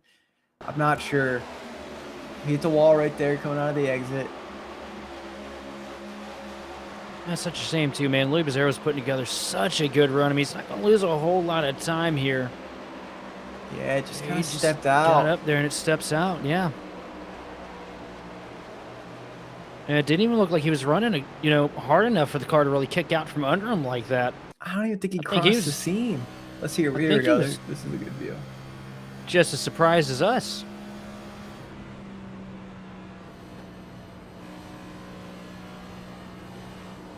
Oh, it tracked That's down. long. Yep. Yep. Just a long, lazy slide there. Started the Yeah. track down. He had throttle in it, and it went around. Anybody at home saying, oh, why didn't he, counter steer and save the car? Well, you can't do that with the next gen car. You turn the car to the right, and instead of predictably sliding down the track with the back end kicked out and having maybe a 15% chance of saving it, you yank that wheel to the right in the middle of the corner to try and counter it like you would in the O'Reilly car, the old Cup car, truck, whatever. That thing's going to go head on into the outside fence. You're going to come off that wall looking like a Beyblade, and you're probably going to take out about 3 or 4 guys with you. So hats off to Bizarre for making the best out of a pretty bad situation, because that could have gone a lot worse, especially with PB Henry that close to him. You see the entire field coming down pit road. Patrick Gitter leading everybody to their stalls. Great night here for the 21 machine. DeCiani was able to get back up into the top 5 there through that pit sequence. So strategy working in the favor of the 5 camp. Got with 160 laps on the board. Field under yellow here. We're going to take a quick step aside and hear a couple words from our sponsors. We will be back to bring you more of the racing action here on the grid.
And welcome back to the OB Builders Cup Series. Majula C Setup Shop 400 live from virtual Charlotte Motor Speedway. Field currently in the hands of Patrick Gitter and Evan C. Lights out on the pace car as we work through 3 and 4, getting ready to go green. First caution of the evening out of the way. Here's a question: is it going to be cautions breed cautions? We're about to find out those. They work up into the BK Designs restart zone. Green flag is in the air. Good launch for Patrick Gitter and Matt DiCiani. The Fortis machine's pulling ahead here into turn 1. Evan C going to fall back in line to third as they run side by side through 1 and 2 behind them. Yeah, Evan. Oh, and around goes Paul Gallimore. Sideways, saves it, but Tim Wortman Jr. gets popped from behind out of turn 2. Massive stack of cars scattering everywhere, but they all keep it straight. Wow, what a save from everybody. That could have been way worse, as you see there. But yeah, Evan just didn't get a good start there on the top, and it kind of jumbled it up. And that's what happens when the lines don't go. You get that stack up later on in the pack, and it creates those big moments like we saw there. A quick look at the replay here. Oh, this big spacing too. He had a lot of space. Yeah, a little bit of stack up there in front. Everybody just trying to judge when that green flag is going to come out, trying to get the best restart here, because it's all about track position. See Gallimore working that outside lane. It's going to get a little bit of air pulled off the spoiler here. Makes the cross under. Yeah, a little bit of that right rear getting pulled there while on the seam. Around it goes, saves it, but the stack up almost takes 28 machine around for a ride. It looked like Evan and Lewis just didn't go. They just both of those guys on the top row just didn't get a good launch, and it created that even more effect. Yeah, Evan took the lead, got past Gitter. Evan, keep these tires alive under him. You know, this is the second chance here. The track has changed a lot. You know, I wonder if that 333 machine may have been set up a little bit better for the nighttime. Well, that caution came out too, so the track got the rubber pulled up off the top and the bottom, so now the lanes are kind of fresh. Sure, the track's still a little dark, but there's less raw rubber where these guys need to run to make speed.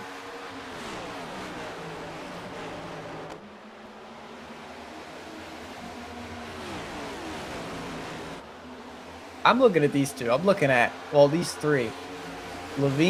Paul Hill, Levine, and Benefiel are all kind of right there with each other. Another one that this resets, pretty sure this resets Rayner. He's back on the lead lap. That's a big break for Bryce Rayner. Remember, had the big spin, knocked down the barrels coming into pit road. Didn't really get too much damage. Oh, still 3. Well, gonna need a couple more here.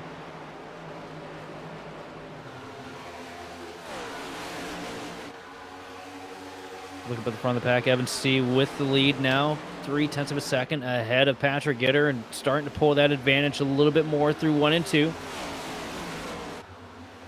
The Fortis teammates running second and third here down the back stretch. Patrick Gitter, Matt DiCiani.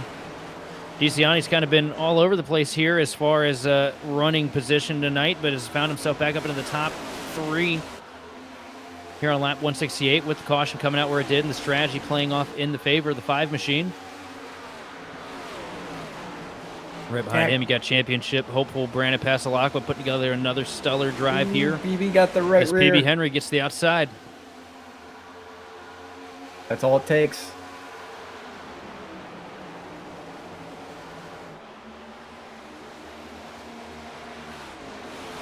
You got Levine and Paul Hill kind of battling further, right behind him. Levine's been testing out that bottom, but Paul's got that top rolling. Just going to take a few laps to kind of equal the cars back out. Nicholas Isaac shoots to the top a little further back, trying to get past Wiles, and he's going to complete the pass for now with momentum. Yep, there it is. I believe that's for the 10th position.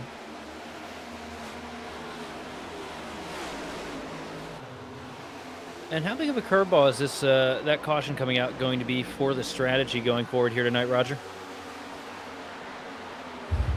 160, which puts him at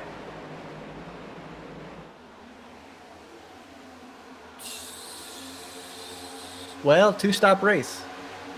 You could pit on 210 and make it to the end. You see JR Barbarema down there in the chat right now, pulling for Louis Becerra. Good old JR. And, you know, Louis has had a great night. One mistake there, which caused the last caution, just a lazy slide out of turn 4. Car snapped around. The 12 machine went for a spin on the front stretch. No damage, no real issues. Had to fall to the back of the pack a little bit there, but, you know, Becerra's got a lot of pace here, and if there's somebody I can think of that could carve his way through traffic and still be alive to tell the tale at the end of it, it's Louis Becerra. I agree. He's had a lot of speed, kind of showing off what lines he likes. I mean, he can run the top, he can run the bottom. As you see a little bit further ahead, side by side, might go 3 wide here in a bit. Nope. Maslov's going to back out, give it to Levine on the top. Paul Hill is going to pass by with Benefield in tow. It's that give and take, and ooh, little tight out of Brandon. Has to feather it. Benefield got a really good run. He's going to push Justin, though, coming across the line, going into 1, and they have to lift here. Oh, one car heavy into the fence there, coming into turn number 1. Didn't quite get to see who that was. I think it may be Becerra, or was it Bender? I think it might be Bender. You see Bender kind of with the hospital hop there out of turn 2.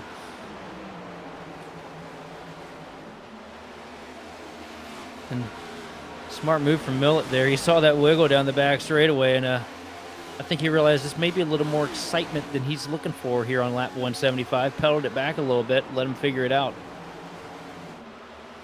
Yeah, he's kind of playing that game right there, right? He's staying in tow with the car in front, but rolling the paint to keep that grip.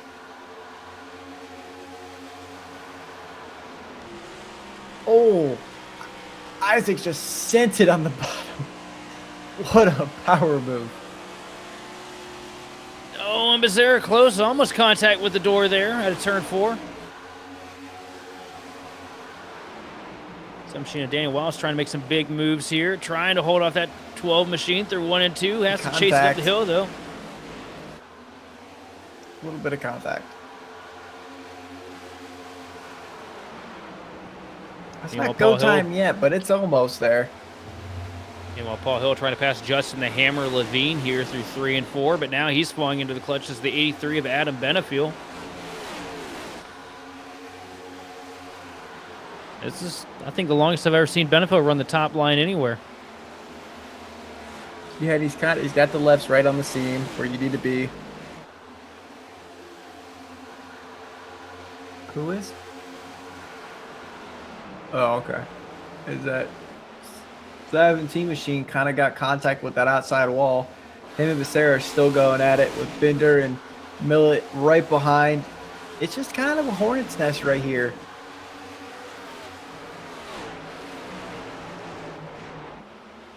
They're all equal speed as of right now. I mean, it's still early run. I'm going to say early run. We pit them 159. We went green on 160, what, 2?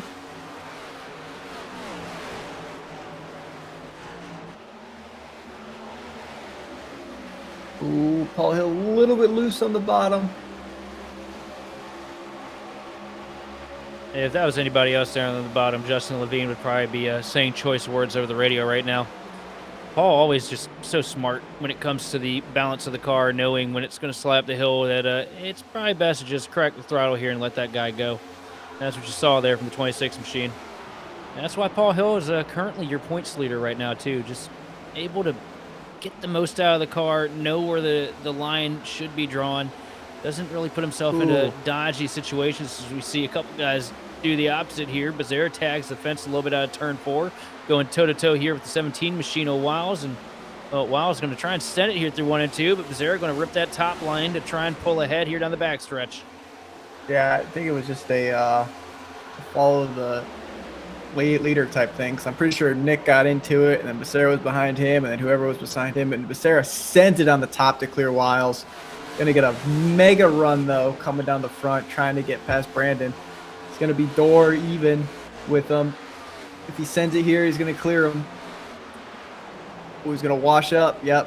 What a move.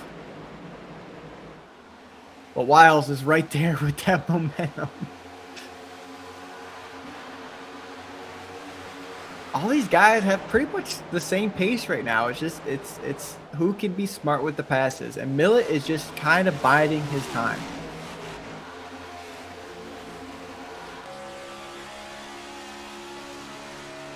And on board with Millet here as he works the bottom line down into turns 1 and 2. Oh, 3 wide. Isaac backs out of it, as we see in front of there. Yep. DeCiani losing a little bit of pace, ripping the top. This guy's getting real gutsy here in the closing stages. Well, it's one pit stop. Yeah, one car is coming out of pit road right now. The 92 machine of Jordan Slater. Unscheduled stop for the Team Watson Chevrolet. It's make or break time right now, right? I mean, unless we get another caution. Wow, big slide out of that one car coming out of 2. We got real close to DeCiani's door that made him super free. The battle for the lead is not over. Patrick Gitter has retained the lead. But Evans C right there over the shoulder right now. Yeah, Evans still ripping that seam line, and Gitter's on the paint. Just 2 different lines and how they work. And as you see, Evan kind of tags the fence coming out of 2. That rear end looks a little bit unstable.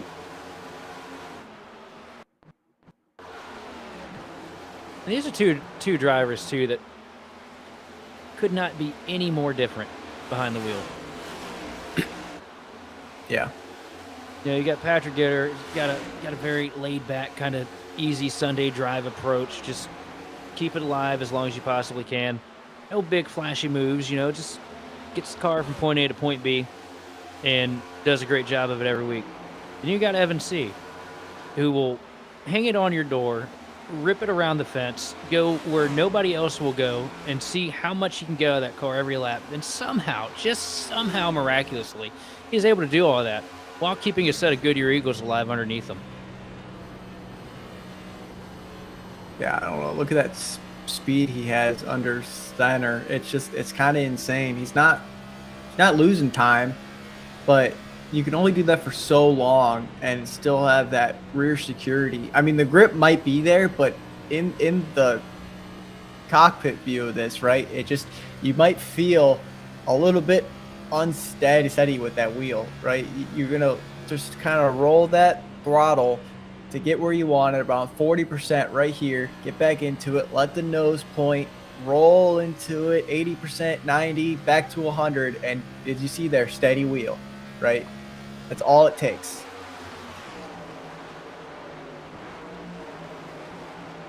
And we're doing a great job. A little bit further back, though, Adam Benefield going at it with Team Conti teammate Justin Levine. Down to the bottom to 3 and 4. Benefield pulls ahead on the 19 Toyota Camry. Levine not going to give it up, though. Makes every pass as difficult as he can for everybody else. Doesn't matter whose colors you're running on the car. They're 1 and 2 using the seam for the 19 car. Down the back straightaway, Levine's going to take the spot back here on the back stretch. Benefield falls back in line in front of Paul Hill.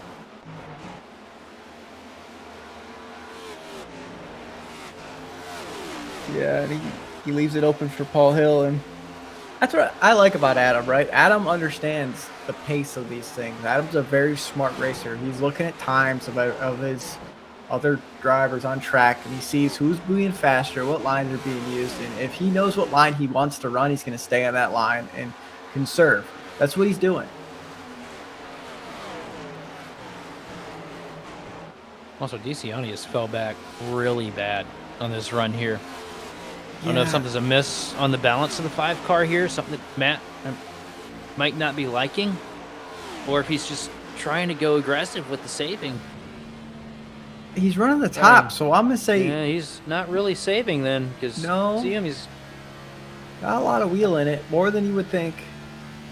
He's got that dashboard lit up like a Christmas tree, so not really trying to save anything. I wonder if they're on different sets trying different things. Which makes is sense. possible. Oh, around goes Benefield here on the front straightaway through the AstroTurf. Big slide for the 83 and no caution.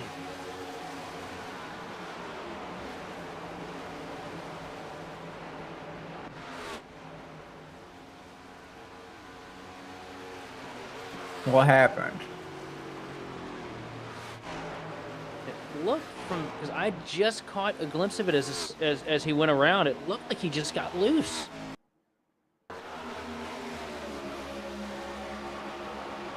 Him side by side here with Justin. Dives it into the corner. Grab the apron. Yep. Grabbed the Caught the apron, apron. and just kept fighting it. Wow. What a save. Wrapped it around, got it going straight. Tell you what, Oof. that's an uncharacteristic mistake from Adam Benefield Yes, there it as well. is. He's going Right to bring there. the 83 Oh, machine. right there. Yeah, look at him turning right, trying to get it with some brake in it. He felt it. He's Look going to at bring that the Team wheel work. Conti Chevrolet down onto pit road here. Jack going up, 4 tires, looks like. And that's what I thought was going to happen. He's going to send it back on behind the wall there. Knows that he's not going to be able to make up that time, not this late in the race. Oh, hate to see that, Adam. Good run, dude.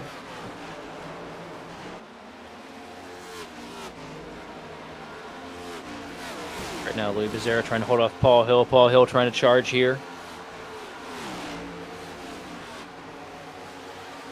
Hill up to the back bumper here through 1 and 2, working that inside lane. Louis Becerra going to try and close off as much air to the nose as he possibly can. Got one car lap down. The 92 machine, Jordan Slater, working around the outside on fresh tires. Slater going to cross both of them here down into 3 and 4. It's going to hurt Paul Hill a little bit. Ripping Paul them looking like tires he's, off. yeah, Paul looks like he's getting a little bit tight here through 3 and 4 as well. Car kind of washed up the track there over the seam. Not necessarily the line that you're wanting to work here. No, I would. If Paul's listening, I would try a cut down line if you're feeling a little bit tight. Get some heat in the rears while not working the front so much.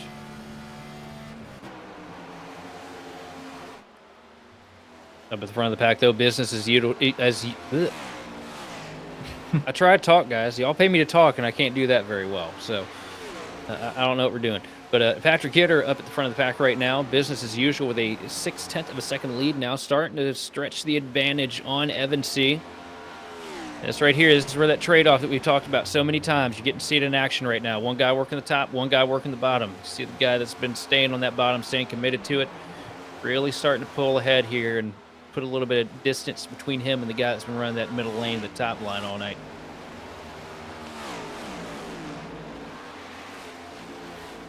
Yeah, I mean, it's kind of go time, right? Kind of use up what you have left before pit stops because this is the last stop.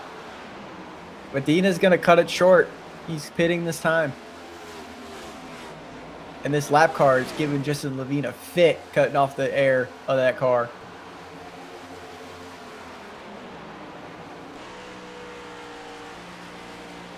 You see it there. He's kind of moving around where he needs to, and it's just throwing Levine's car. And he hits the wall, so Justin's going to get right back to him. I can already tell you what words are probably being said underneath the helmet there. I will not repeat any of them. Stupid. Some of those words. Stupid. Some of those words only known to Dolphin. That's pretty good. Yes. It's been a hard-fought night here for Justin, too. Great recovery. Remember, had that incredible save early in the evening. Had the car dead sideways on the apron through 3 and 4. Was able to get a grip back up onto the track without tearing it up. Had to go off sequence with the pit strategy because of the slide, and now he's worked himself up into 4th, and that's just, you know, the perk of these long races. You make a mistake early, you kind of get a chance to just go back there and attack it all over again, especially if you get a caution somewhere in the mix. This will be Paul Hill down to the inside of Becerra here. This lap car is giving them fits. He's just fast enough to stay in front, but they're all charging the corners fast enough that he's messing up the air. Daniel trying to work the top line here through 1 and 2.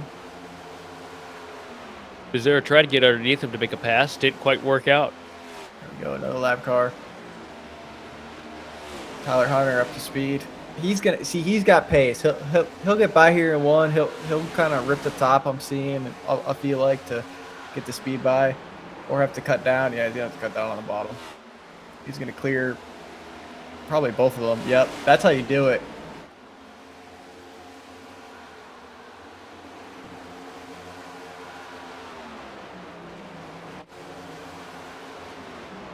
Battle right here we're looking at, this has been pretty crazy these last couple laps. A lot of slide jobs and power moves being thrown out here. This is where everybody's give a damn button's kind of pegged here in the field. Give a damn's busted. It's definitely gone. Lap car, the 23 machine of John Bender. Sorry, not the lap car, John Bender. Sorry about that, buddy. Show a little bit of respect No, to your he's name on here. the Running lead lap. He's 10th P10. place. You know, I've seen Bender do this before. Holy You know? send. You get a really good long green flag run, and John has a car underneath him that he feels completely comfortable with. He can get some really good results. I mean, that's kind of all it takes. It's reps, right? And once you find your rhythm of this race, that's all it is. It's just reps. It's a continuous dance.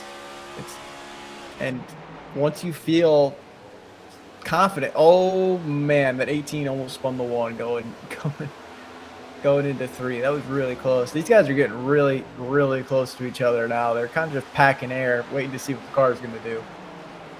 Also, John Bender up from 19th on the grid here this evening. Biggest mover tonight, though, driver of the number 19 car we just saw get passed by the 26th, Paul Hill. That's Justin Levine. He started out in 27th with no time.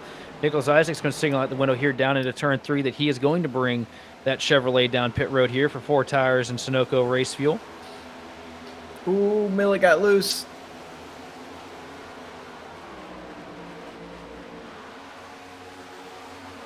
This is the money stop. I mean, it's the last one. Good clean entry to the box for Patrick Gitter here. Been a stellar night for the Heartbeat of America Chevrolet. It's led most of the laps here tonight, and just pretty much put the belt to these guys here this evening. Kind of how that goes. I mean, you called it.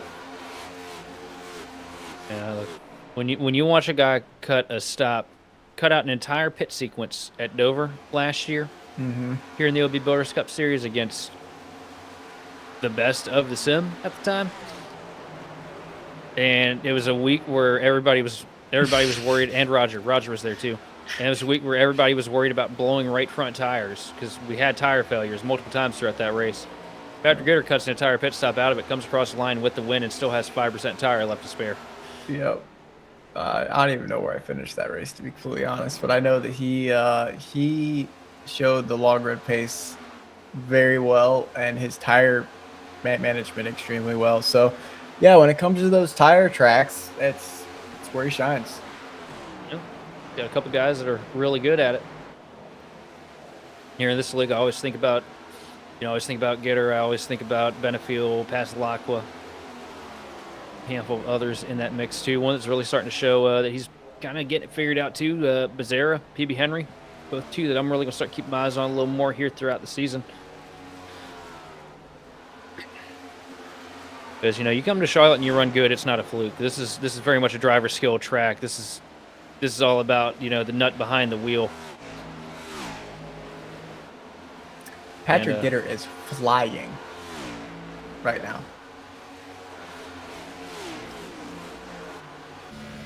Oh, he's probably throwing the low fuel adjustment at it and everything. That car is probably about 110% better than it was at the end of that last run there. Look at that nose. Look at that. He's just Oh, my Lord. shaking the wheel, right? He's not even he's just trying to get a little bit of it, but just a little bit of that shake, and that nose is pointing.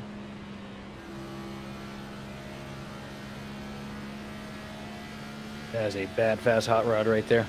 It's just gripped up. Oh. Wax and Gibbous. Yes, I think it's a Wax and Gibbous tonight, ain't it?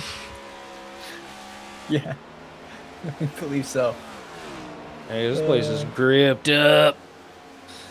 I forgot about it. Oh, do you have the hat on? Oh, Oh, and our producer does have the Waxing Gibbous hat on right now.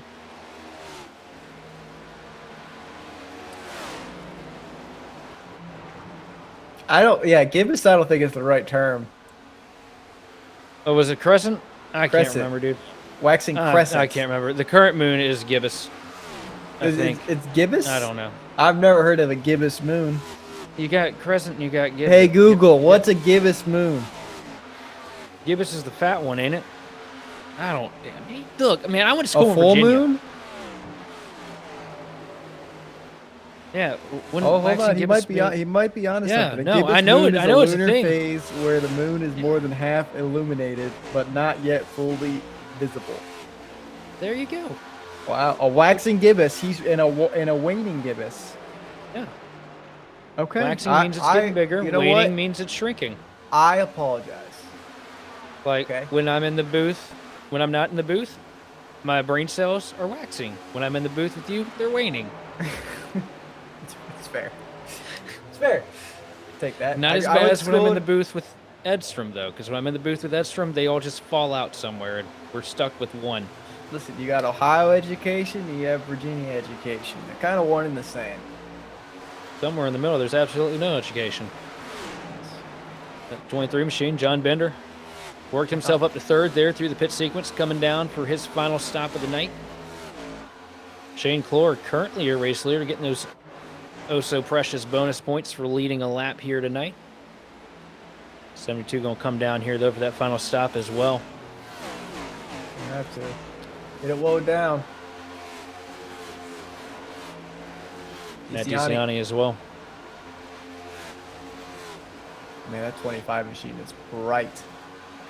I know lights. Holy.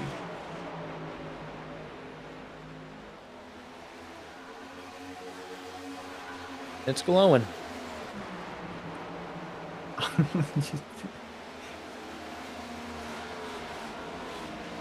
Like a ghost car. It's like the running around contrast track. just turned all the way And up.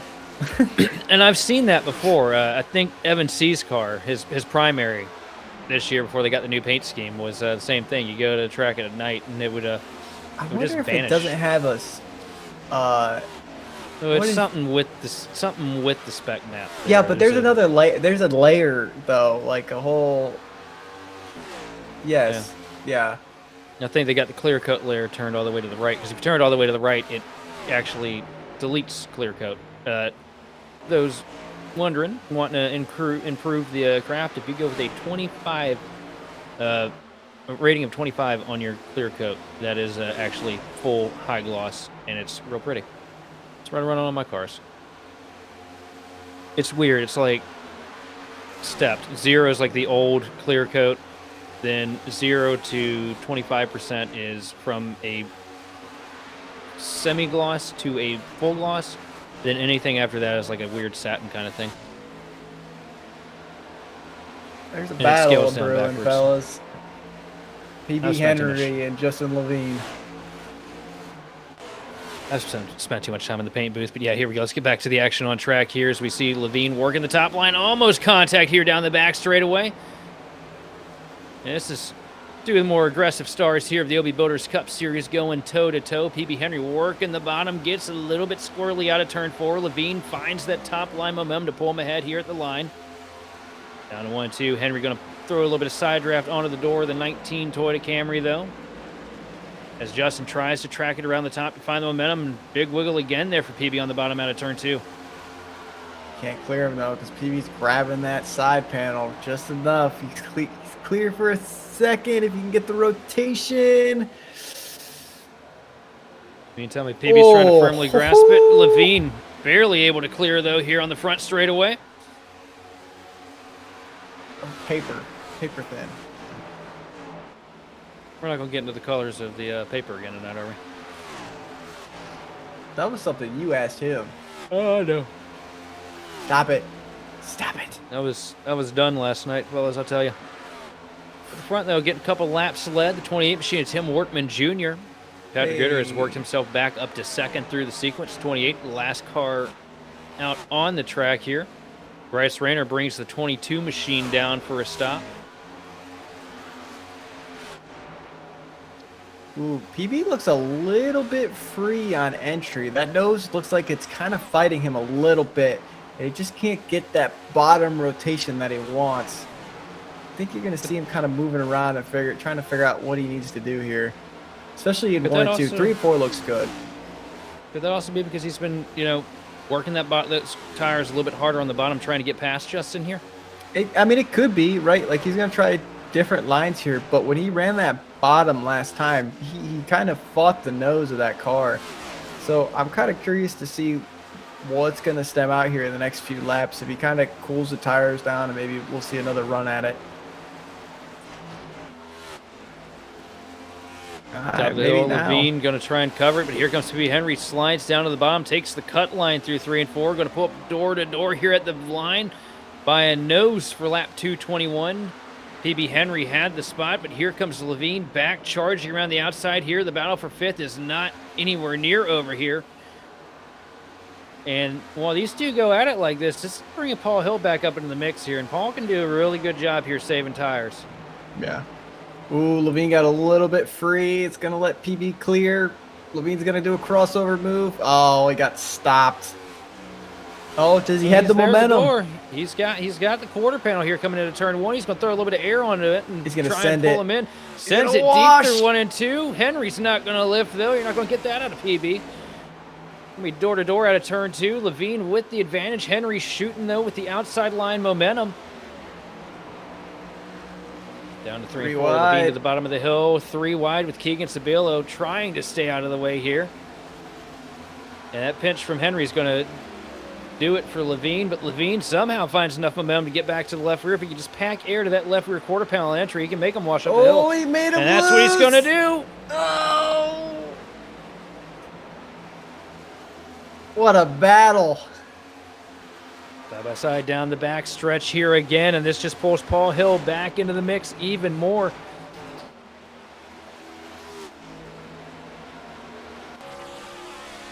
Oh, Levine almost gets up into Paul Hill. Paul Hill going to shoot around the top, though. This is going to give PB Henry some much-needed relief on that outside lane. Yeah, Levine's just a little bit tight, it looks like. He's kind of washing. Oh, heavy contact there behind him. Bryce Rayner, the outside fence. Paul Hill going to shut the air to the nose of the 19. It's going to shoot Levine up the hill here a little bit.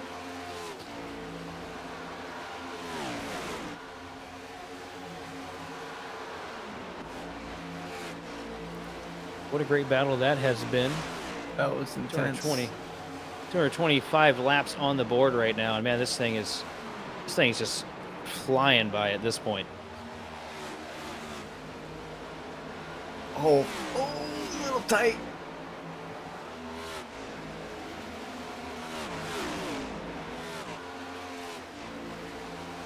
They're still going at it. Sorry. They're gonna stay doing that for a while here. This ain't nowhere near over.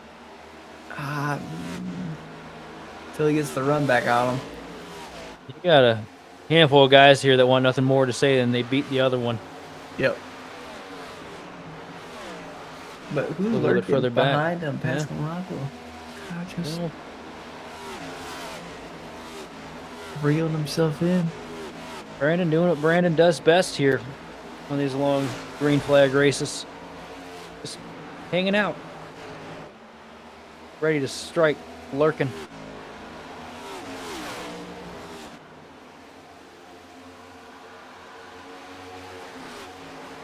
Levine throws a bumper to the back of the 26 of Paul Hill down into turn 3. Washes up the track a little bit. Here comes the 22 machine of Bryce Rayner to fill the hole in the bottom. Rayner trying to get back onto the lead lap here. Was Levine going to follow him? Oh, yeah. Levine's going to make him. Oh, what a move. Get Hill tight. Get it capitalized? No. That was high IQ move right there from Levine. You get those a lot with him, too. If you pay attention, he's always doing something. Always doing something behind the wheel of that car to make somebody else's day a little bit more difficult. He said, if I calculate this move correctly and I push this guy, he will get the nose tight on the car. right in front of me. Calculations. And he's You still doing, ripping the boards. What are you doing, Conklin's American accent? Yes. And look at this, Levine going to go to the top line here and get past Paul Hill through 1 and 2. Now trying to close back into the back of PB Henry. Does he air grief him? And look at the run. Great run down into 3 for Justin, but it's going to wiggle a little bit once he crosses the seam there. Has to pedal it to keep it straight. But Henry tags the fence heavy out of turn 4. It's going to be a loss of momentum for the 95. Big run.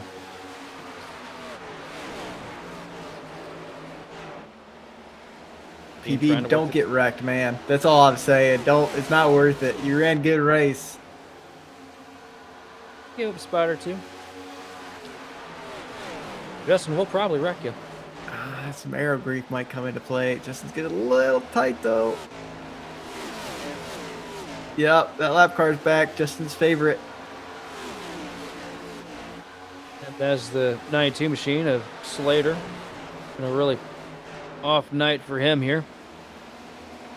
Slater going to tag the fence a little bit through 1-2. Gets out of the way here. Levine still trying to close to the back of the 95 of PB Henry down the back stretch. Paul Hill right in the mirror of the 19 Toyota Camry.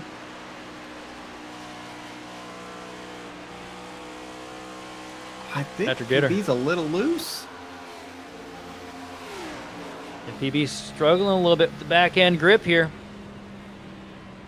Down into turn 1. PB Henry going to go up against the fence here. Here comes Levine. It's going to be 3 wide. Paul Hill down at the bottom of the surface here. Almost contact out of turn 2. Down to turn 3 here. Justin Levine with the advantage of the slightly better tires. Going to send it deep into the corner and pull a slider on PB Henry. Going to shut the door to turn 4, and Levine's going to take over 5th, but here comes Henry trying to take a peek back. I think Levine is going to push him. Battle for that was for 3rd position right there. Oh, he pushes him big, gets him loose into the corner. Ooh, that's not good. Oh boy. And here we go. 3 wide almost. Here comes Paul Hill to the top of the pecking order here. PB Henry going to take over the second part of this run. Henry moves back up into 4th. Levine not giving up. Down to the bottom into turn 3 to try and take over the spot. Up the hill, almost contact here out of turn 4. They touch. There's gonna be contact. Up into the fence for PB Henry. Yeah. PB did him dirty there. So, I mean, they've been doing it back and forth to each other. I'm going to call that, right? So, but they let Paul Hill pass both of them. And it is far from over. PB Henry still on the back bumper. Paul Hill living every second of this, though, as these two go at it behind him. But as we come across the line here, we were going to do this on lap 234. With the lost Kyle Busch, wanted to commemorate the historic record of NASCAR wins, whether it be Cup, O'Reilly, or Truck. And we'd like to take a moment here just to celebrate the absolute dominance that Kyle Busch was able to put on all 3 of the NASCAR divisions for just over 20 years.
Patrick Gator came across the stripe there to take lap 238.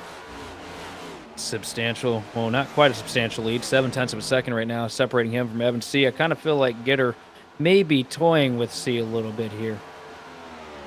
Kind of give him that carrot to chase. What do you think, Roger? A little bit, right? We're going to see here with, oh, here comes my math skills. 22 laps to go? 20 something laps to go? Yeah. Something like that. I don't know. It's been a long night. But he's kind of just running the bottom. Evans running that seam. Pat hasn't moved up yet, so you still have that groove of he can move up and block the air if he gets there. And as you see there, he's kind of pulling away a little bit more. Now he's in the 8/10 of a range, so it's kind of his game.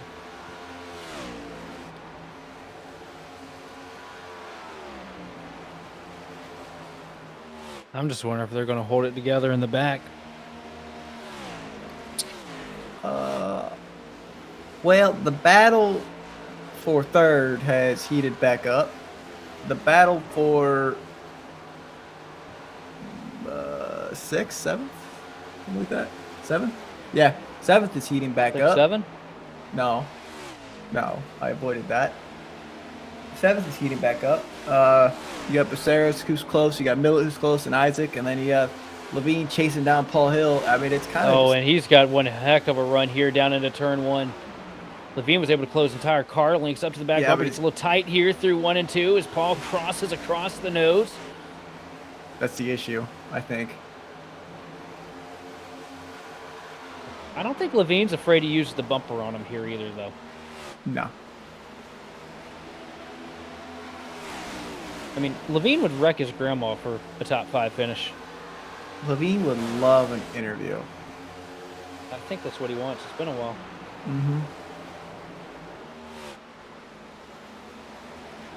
But it's letting PB reel himself back into this too, so he's gonna have to make this move quick.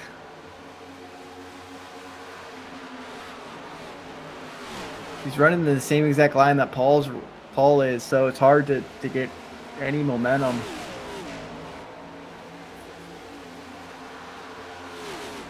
Yep.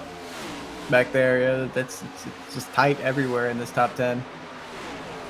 Yeah. Oh, he gets a little bit free. Oh, here comes Justin down to the bottom here, out of turn 2, up to the quarter panel. Going to be able to throw a little bit of side draft on the 26 machine down the backstretch. Into turn 3, Levine's going to send it deep on the bottom, kind of a little bit of a Coke arc there. Going to hold that 26 machine up the hill. Paul Hill not going to give up, though. Tries to get to the quarter. Not able to do it. Levine's going to take the spot, and he's going to bring the 95 of PB Henry along with him. Wow. Just muscled it. That's all that was. In a 3-car battle for third place right now. Who wants to talk to us the most tonight here, Roger? I know the three of them don't want to talk to each other. I'll tell you that. This has been insane, this battle. You know, realistically speaking, though, these guys all, separated by the race leader by about 7 seconds. Yep. Most of these guys have spent the entire race running, in their own little spot here on the track, a couple seconds behind somebody and a couple seconds ahead of somebody else. I think this is the most fun these guys have had here all evening. Oh yeah, I mean it's cleanish racing, right? I mean that's just hard racing. These are 3 guys who are gonna put it all out there and get the best that they can. And then you have the 12 car who is coming into frame passing Pascalacqua, who has a lot of speed, who is coming into the frame too, which is that's terrifying. And speaking of the 12 machine, how about the recovery from Louis Becerra tonight? Got turned around, got sideways, fell back in the pack because of it, but has calmly worked his way through the pack here on this long green flag run to close things out this evening from Charlotte. Currently sitting 3rd in points too, by the way. Just third in groundbreaking points? season. Yeah, groundbreaking season from Becerra. I messed up earlier when we were looking at the standings because I was like, oh no, that's got to be the results from last week. No, that is how they run in points right now. Wow, Paul Hill for him. banner Good, season honestly, was, what a recovery. yeah, Paul Hill banner season was able to take over the top spot in points week 4 last at Watkins Glen. Pascalacqua doing what he does, man. Consistency week in and week out, grinding out incredible finishes, just consistent top 10 runs, sitting there 2nd place. Led much of the standings this year, but, falling back, taking a back seat to Paul Hill currently. Becerra hanging on to third in points. PB Henry back there in fourth. I mean, the CFM guys are putting in some work here as well this year. Don't count them out. And Levine, with the nightmare of a season that he's had, he's sitting there in the top 5 on points. He's had a pretty, yeah. He's had a pretty rough year, pretty rough go around, and it's good to see him have a good run here. He's gonna do everything he can to keep this position. Yeah, he's working on it here. Hasn't been what last season was for Levine. Spent the entire season till the last couple weeks when he went on a vacation. Second here in OB Builders Cup Series standings. Was second in NIS last year as well, and this year just hasn't really had that luck. Hasn't had that outright pace. A little bit of a hangover season for Levine, but we have a battle for fourth. Does he make the pass? He does. Well, Paul Hill's probably trying to give him a little bit of goodies for that hangover here. Doesn't quite get the drive out of turn 4 he was looking for, though. Falls back in line behind the 19.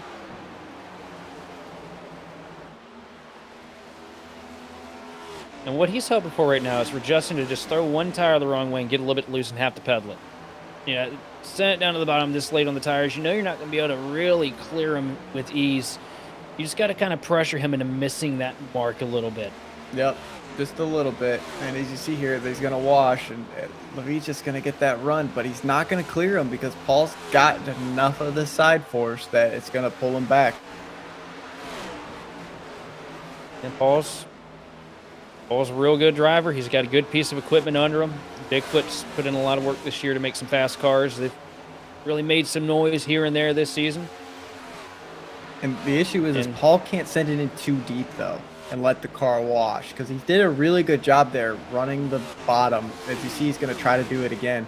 He sent it in just a little too deep into one last time, and that let Levine just get the run off the corner. Setting under the bottom again here into 1 and 2. And another thing that Paul's just really trying to do here is he's just trying to keep clean air to the nose of that car. The more you run behind Levine, the more you're going to fall back, the more you're going to struggle. And if you're Paul Hill, you don't want to fall back too far with Louis Becerra right there behind you, because that's somebody that's going to find a way to make it stick. Yeah, there's a lap car in front of them. That might affect them. We'll see what Tyler Hunter's going to do. They're kind of catching him quick. I bet he runs the boards. They're going to have to run the middle here. Yep. Tyler's going to lift. Tyler's really good. Tyler's a well-known racer. He's going to put himself out of that spot. Work call there from the Mission 22 driver. Levine working the middle lane here again through 3 and 4. Paul Hill just trying to close in inch by inch. Meanwhile, up at the front of the pack, the battle for the lead has certainly turned more so into a Cold War. Patrick Gitter sitting there with a 2.6 second advantage over Evan C. So the 21 machine's been a great night for him here tonight. Great season for Patrick Gitter all around here in the OB Builders Cup Series. We turn our eyes back to the battle for third position right now. And it's about to become a 3-man battle, because Louis Becerra is closing here. Does he have the time, though? Problem for Becerra, too, is I would be taking that outside line if I was him right now to try and get the momentum to just wrap around the outside of Paul Hill. You get there, you run the tire tracks of that car on the bottom, you're just going to be tight down there.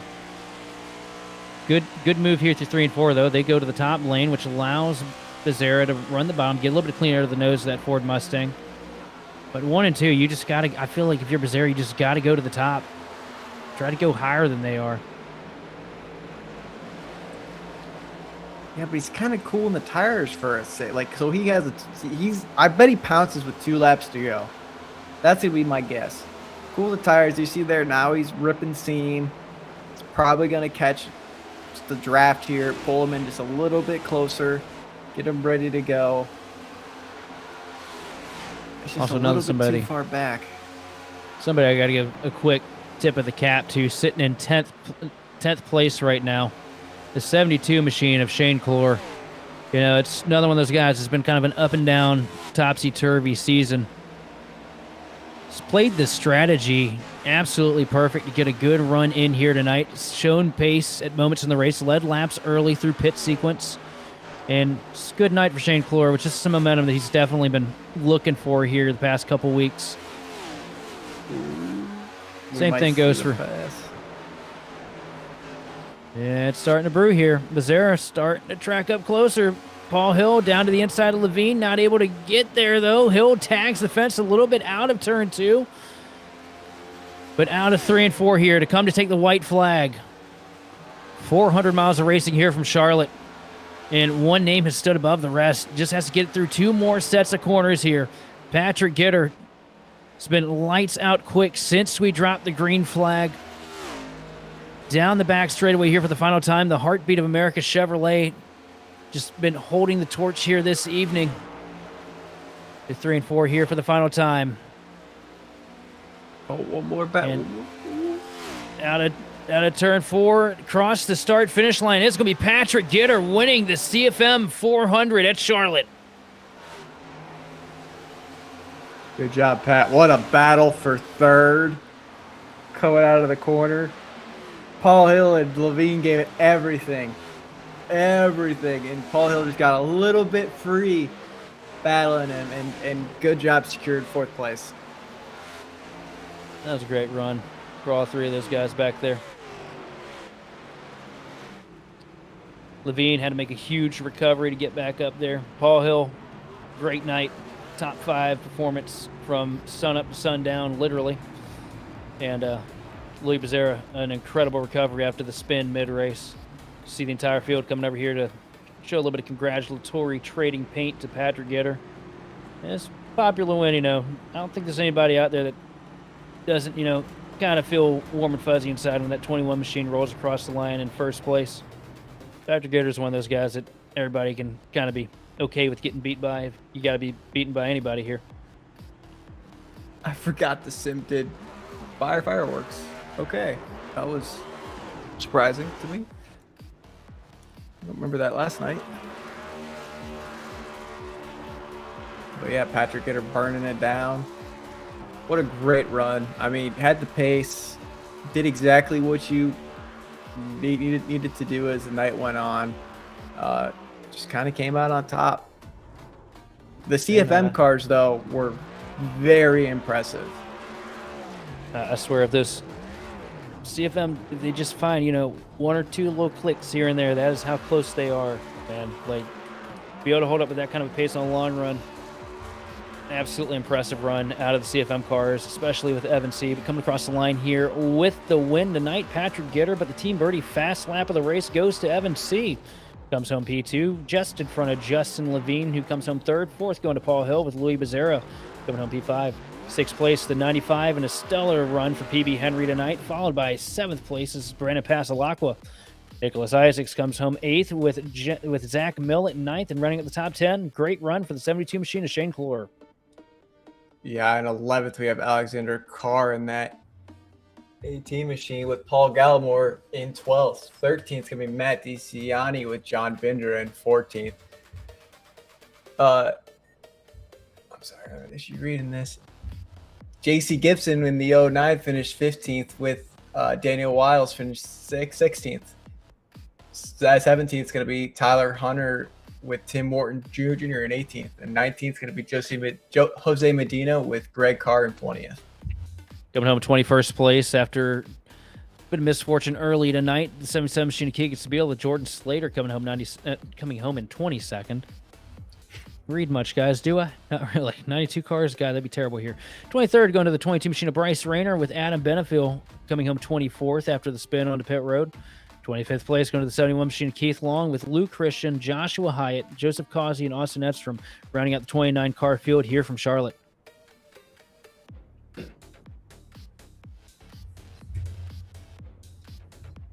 And Roger, what a night. What a great night of racing we saw here from Charlotte Motor Speedway. 1 caution all evening. How are you feeling after all that, buddy? Tired. Been a long few days up here, you know. Good racing all overall. We saw exactly what we saw last night. So every lane worked, which is awesome to see. You had strategy for pit stops and tires and fuel, and that one caution brought everybody back together, but they still had the chance to show what they had here with only one stop to show it. Absolutely. And we're going to move on here to our post-race interviews, and sitting alongside our third place finisher after one of the most impressive saves I've seen at Charlotte Motor Speedway in recent memory, we got old Justin the Hammer Levine, driver of the 19. What's doing? Not much, buddy. Just tell me, what was going through your mind when you just about gave her the beans through 3 and 4 there early? A lot of F words. The whole trip.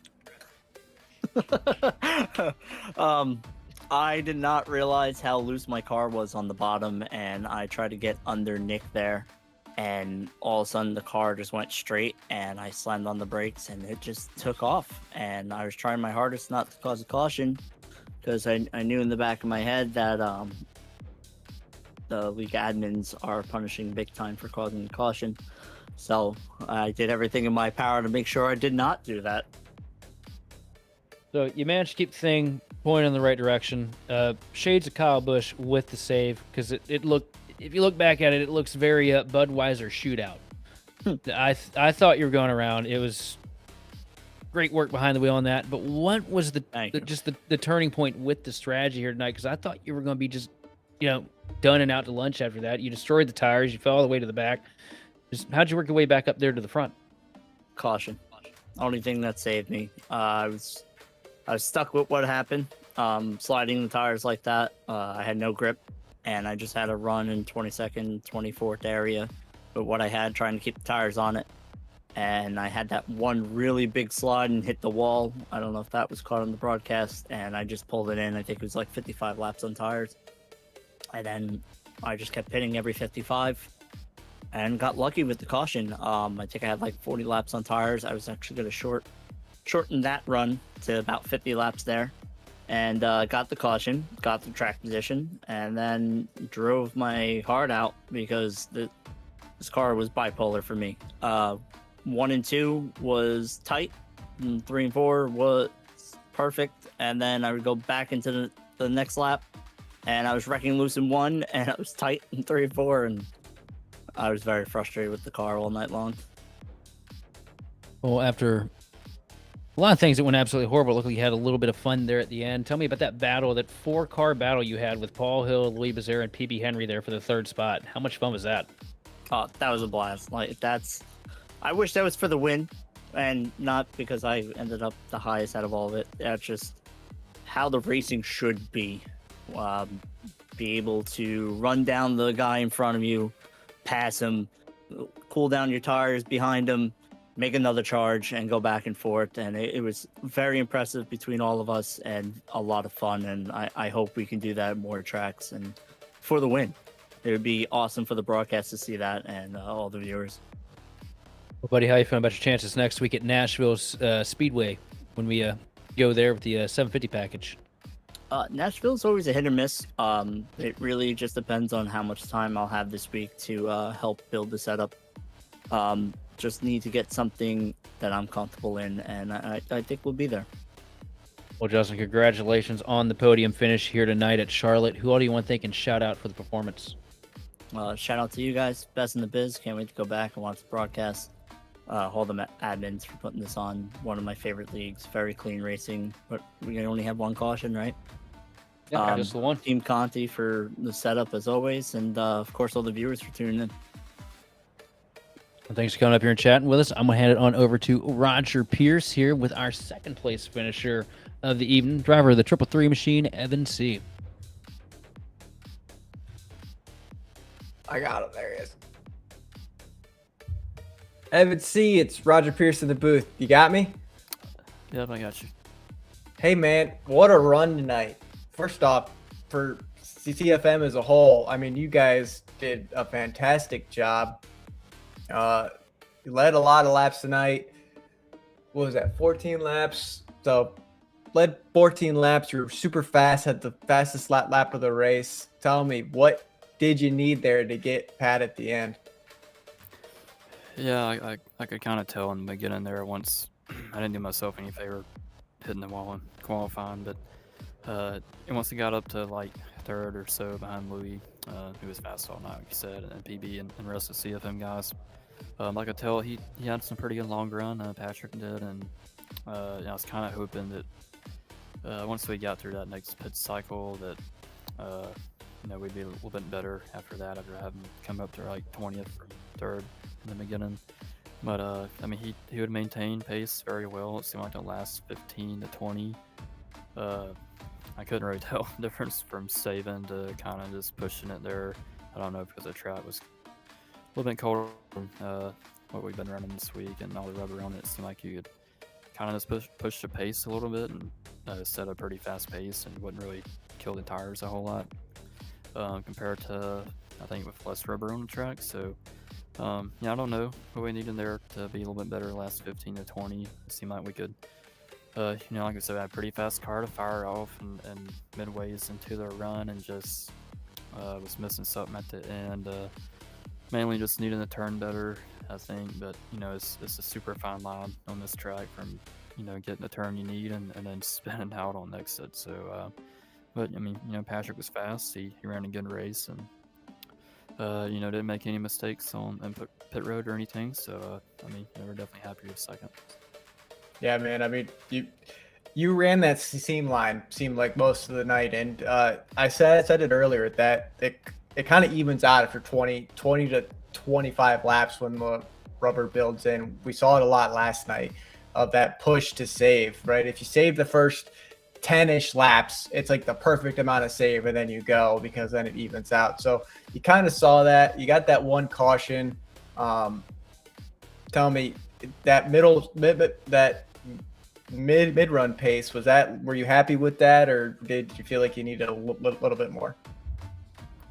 I thought we were pretty good mid run there. Just when the rubber changed the track so much. I mean, I've been used in the A opens here, kind of hugging the white line seemed to be the place to save tire and best pace for long run, but that seemed to be just way different on this track tonight. I don't think none of us were really hugging it at the end. We were all kind of arcing it into the turn and then leaving like a half car from it. So that kind of changes what you need in the setup, I think, and we I tried to make some changes there at the end to free it up, which didn't really seem to help a whole lot. We kind of just we stayed about the same, so just something we need to look at for next time when we come back here. Just where the rubber on the track just changes the line, and I don't know, I'm sure the temps had something to do with it, just kind of hugging the bottom about the whole lane or whole race there once it rubbered up. But I think in the beginning, when there wasn't so much rubber on it, we were a little bit better at hugging the white line, because it kind of hooks the car around the track, and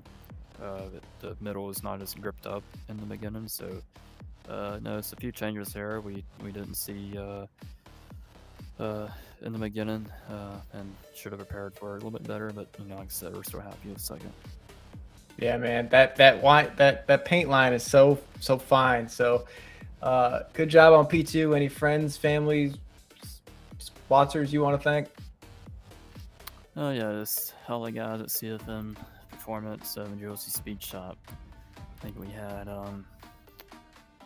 3 of us in the top 10 tonight, and Louis and PB had some great races, and I think Alex Carr was just outside the top 10, so good run to him also. So I thank all those guys, and Tactical Defense, Captain Morgan, CR Performance, Redline Oil. Just thank our guys for broadcasting, and everybody else put on this week for us. Looking forward to next week. All right, man. Well, good run tonight, and we'll see you next week at Nashville. Yeah, thank you. And we get ready to pull up our race winner here after a dominating performance here from Charlotte. I gotta get myself tabbed over here. Sorry about that, guys. And sitting here with said race winner, Patrick Gitter, driver of the number 21 Heartbeat of America Ford Chevrolet. And man, just what is the secret? Like I talk about it every time I go to a track where I know tire wear is going to be big, and man, you just about prove me right every time. You came out here tonight, looked like you were taking a nap the first 15 laps. Then next thing you know, you're gone. How do you carry so much pace without just absolutely torching them? I don't know. I think a lot of it's just having a car that I can trust, that can pay off if we're patient the first 15 laps. So I mean, that's all Matt. He does a great job building, and then jump in, test, feel what we might need, what we need to change, and just get it to where it's kind of something consistent with these mile and a halves that we typically feel week to week. So a lot of it, a lot of credit goes to him for just building something that we just, again, it's consistent. We know, we just trust it, wait on it 10, 15 laps, and then start, playing a strategy. So correct me if I'm wrong, but this is win number 2 for you this season here in the OB Butters Cup Series. And overall, I do believe the 4th win for Fortis Motorsports. And you guys have won at just about every configuration of track here this year, aside from a road course. Is it safe to say that you guys might be starting to work into that whole powerhouse team kind of bracket? I don't know about powerhouse. I mean, we're just a small. I mean, it's really just Matt and I, the two of us, and it's just, I don't know. We just like doing it. We just like building the car, doing something on our own. We try to balance, building something for these leagues, but not, I don't know, spending an absurd amount of time on it. So, I mean, there's not really, plans or an idea to grow it or anything like that. We're just kind of happy being, the two of us. If we're hot certain weeks, then great. If we're, garbage, then we'll take our medicine and move on the next week. I could tell you, me personally, respect the hustle. I know what it's like, to be the small group against what basically feels like full cup organizations in the field week in and week out. You guys always put together a stout piece. How are you feeling about the possibilities next week at Nashville? I love Nashville. Concrete track, again, wears the tires out, very abrasive, so that's right up my alley. So we had a good car there last year. I mean, it's like 1.75 miles, or no, 1.25 miles or something like that, 1.3 miles. So it's, I guess you call it still an intermediate, but yeah, I mean, I like it. I enjoy it. I think we'll, have another strong car there, hopefully. But we'll see how it shakes out. Another little curveball to throw at you too. You got to remember that's going to be 750 horsepower to the rear wheels with pretty much the thought of downforce on the car, because there ain't going to be no rear diffuser. You think that's going to fall right into the drive style? Oh, that is music to my ears. I love that's fantastic. So, yeah, I'm looking forward to it. I did not run, surprisingly. I love Dover. I didn't run a single race last week. Had some stuff come up. So, Nashville will be another track to try out this more aggressive package on these shorter tracks. So, yeah, I'm looking forward to it. It'll be a different challenge, and I mean, hopefully the passing might be a little bit better at Nashville, just with tire wear and things like that. And hopefully a hotter track as we're getting later into the season. Who knows? But yeah, looking forward to it. Patrick, looking forward to seeing what you bring to the table next week at Nashville. What do you want to thank and shout out for this big win here tonight from Charlotte? Yeah, man, you guys in the booth for calling the race. You guys always do a great job. Randy Mullins, Brandon, and the Paradigm Group for running this league. I mean, we almost went green the whole race. That was fantastic. Shout out to, again, Matt for building us a bad fast car. Evan had an excellent car. I think he probably had us first 10-15 laps, and then we had him on the back end for 10-15 laps. So, his car was really strong too. And then I know Levine got a P3. He came on pretty well there at the end, but I think that's about it. So again, appreciate it, guys. Well, thanks for coming here talking to us. Congratulations on the win. Trying to burn it down too much here tonight. Still got one more day in the week left. Yes, sir. Appreciate it. Absolutely. And Roger, what is your final takeaway here from Charlotte Motor Speedway? We got one more. Yeah, nope. We got I one thought more you were day eating of pizza it. rolls. No, I thought you were no, eating no, pizza rolls again, man. I was sweating up here. no pizza roll. We got one more day of this. It's a great track, but I'm excited to go to Nashville. This is kind of one of those ones that you're excited for it, but you're not sad when it's gone. Absolutely. It's been a great week of racing here from Charlotte Motor Speedway here on Grid Vision. I mean, everything we've covered here has been a lot of fun. The 600 last night, OB Boaters Cup Series tonight. Just always amazing stuff we get out of here. But be sure to tune in next week when we do come back on Thursday night. Same place, same time for the OB Boaters Cup Series as they take to Nashville Super Speedway for the Black Acid Apparel 270. 200 laps of concrete with 750 screaming buff ponies behind them. Look It'll at that be logo. I like a that. lot of fun. That is a cool logo. I do. Yeah. I'd run that on a car in a Yes. heartbeat. Mhm. Like that's cool. That's cool color combo. Darby, why'd we go with black and orange, man? We could have gone left field there with a little bit of pink and green. It'd been real cool. He's not gonna say nothing. He's currently figuring out how to get rid of me. I can promise you that. But anyway, from the entire Grid Vision team, we'd like to thank you for watching and participating in the chat. For more information on getting your league broadcasted or supported by gridvision.live, contact us on Facebook, Discord, or info@gridvision.live. A special thanks, as always, goes out to Andrew Cardinal IV of Whiplash SimCams, providing the beautiful cameras used on all of Grid Vision's broadcasts. Congratulations once again go to Patrick Gitter on winning here tonight from Charlotte Motor Speedway. This has been Sheldon Atkins. I've been joined in the booth by Roger Ears Pierce and our excellent producer, Austin Derbyshire, and we will see you next time on the grid.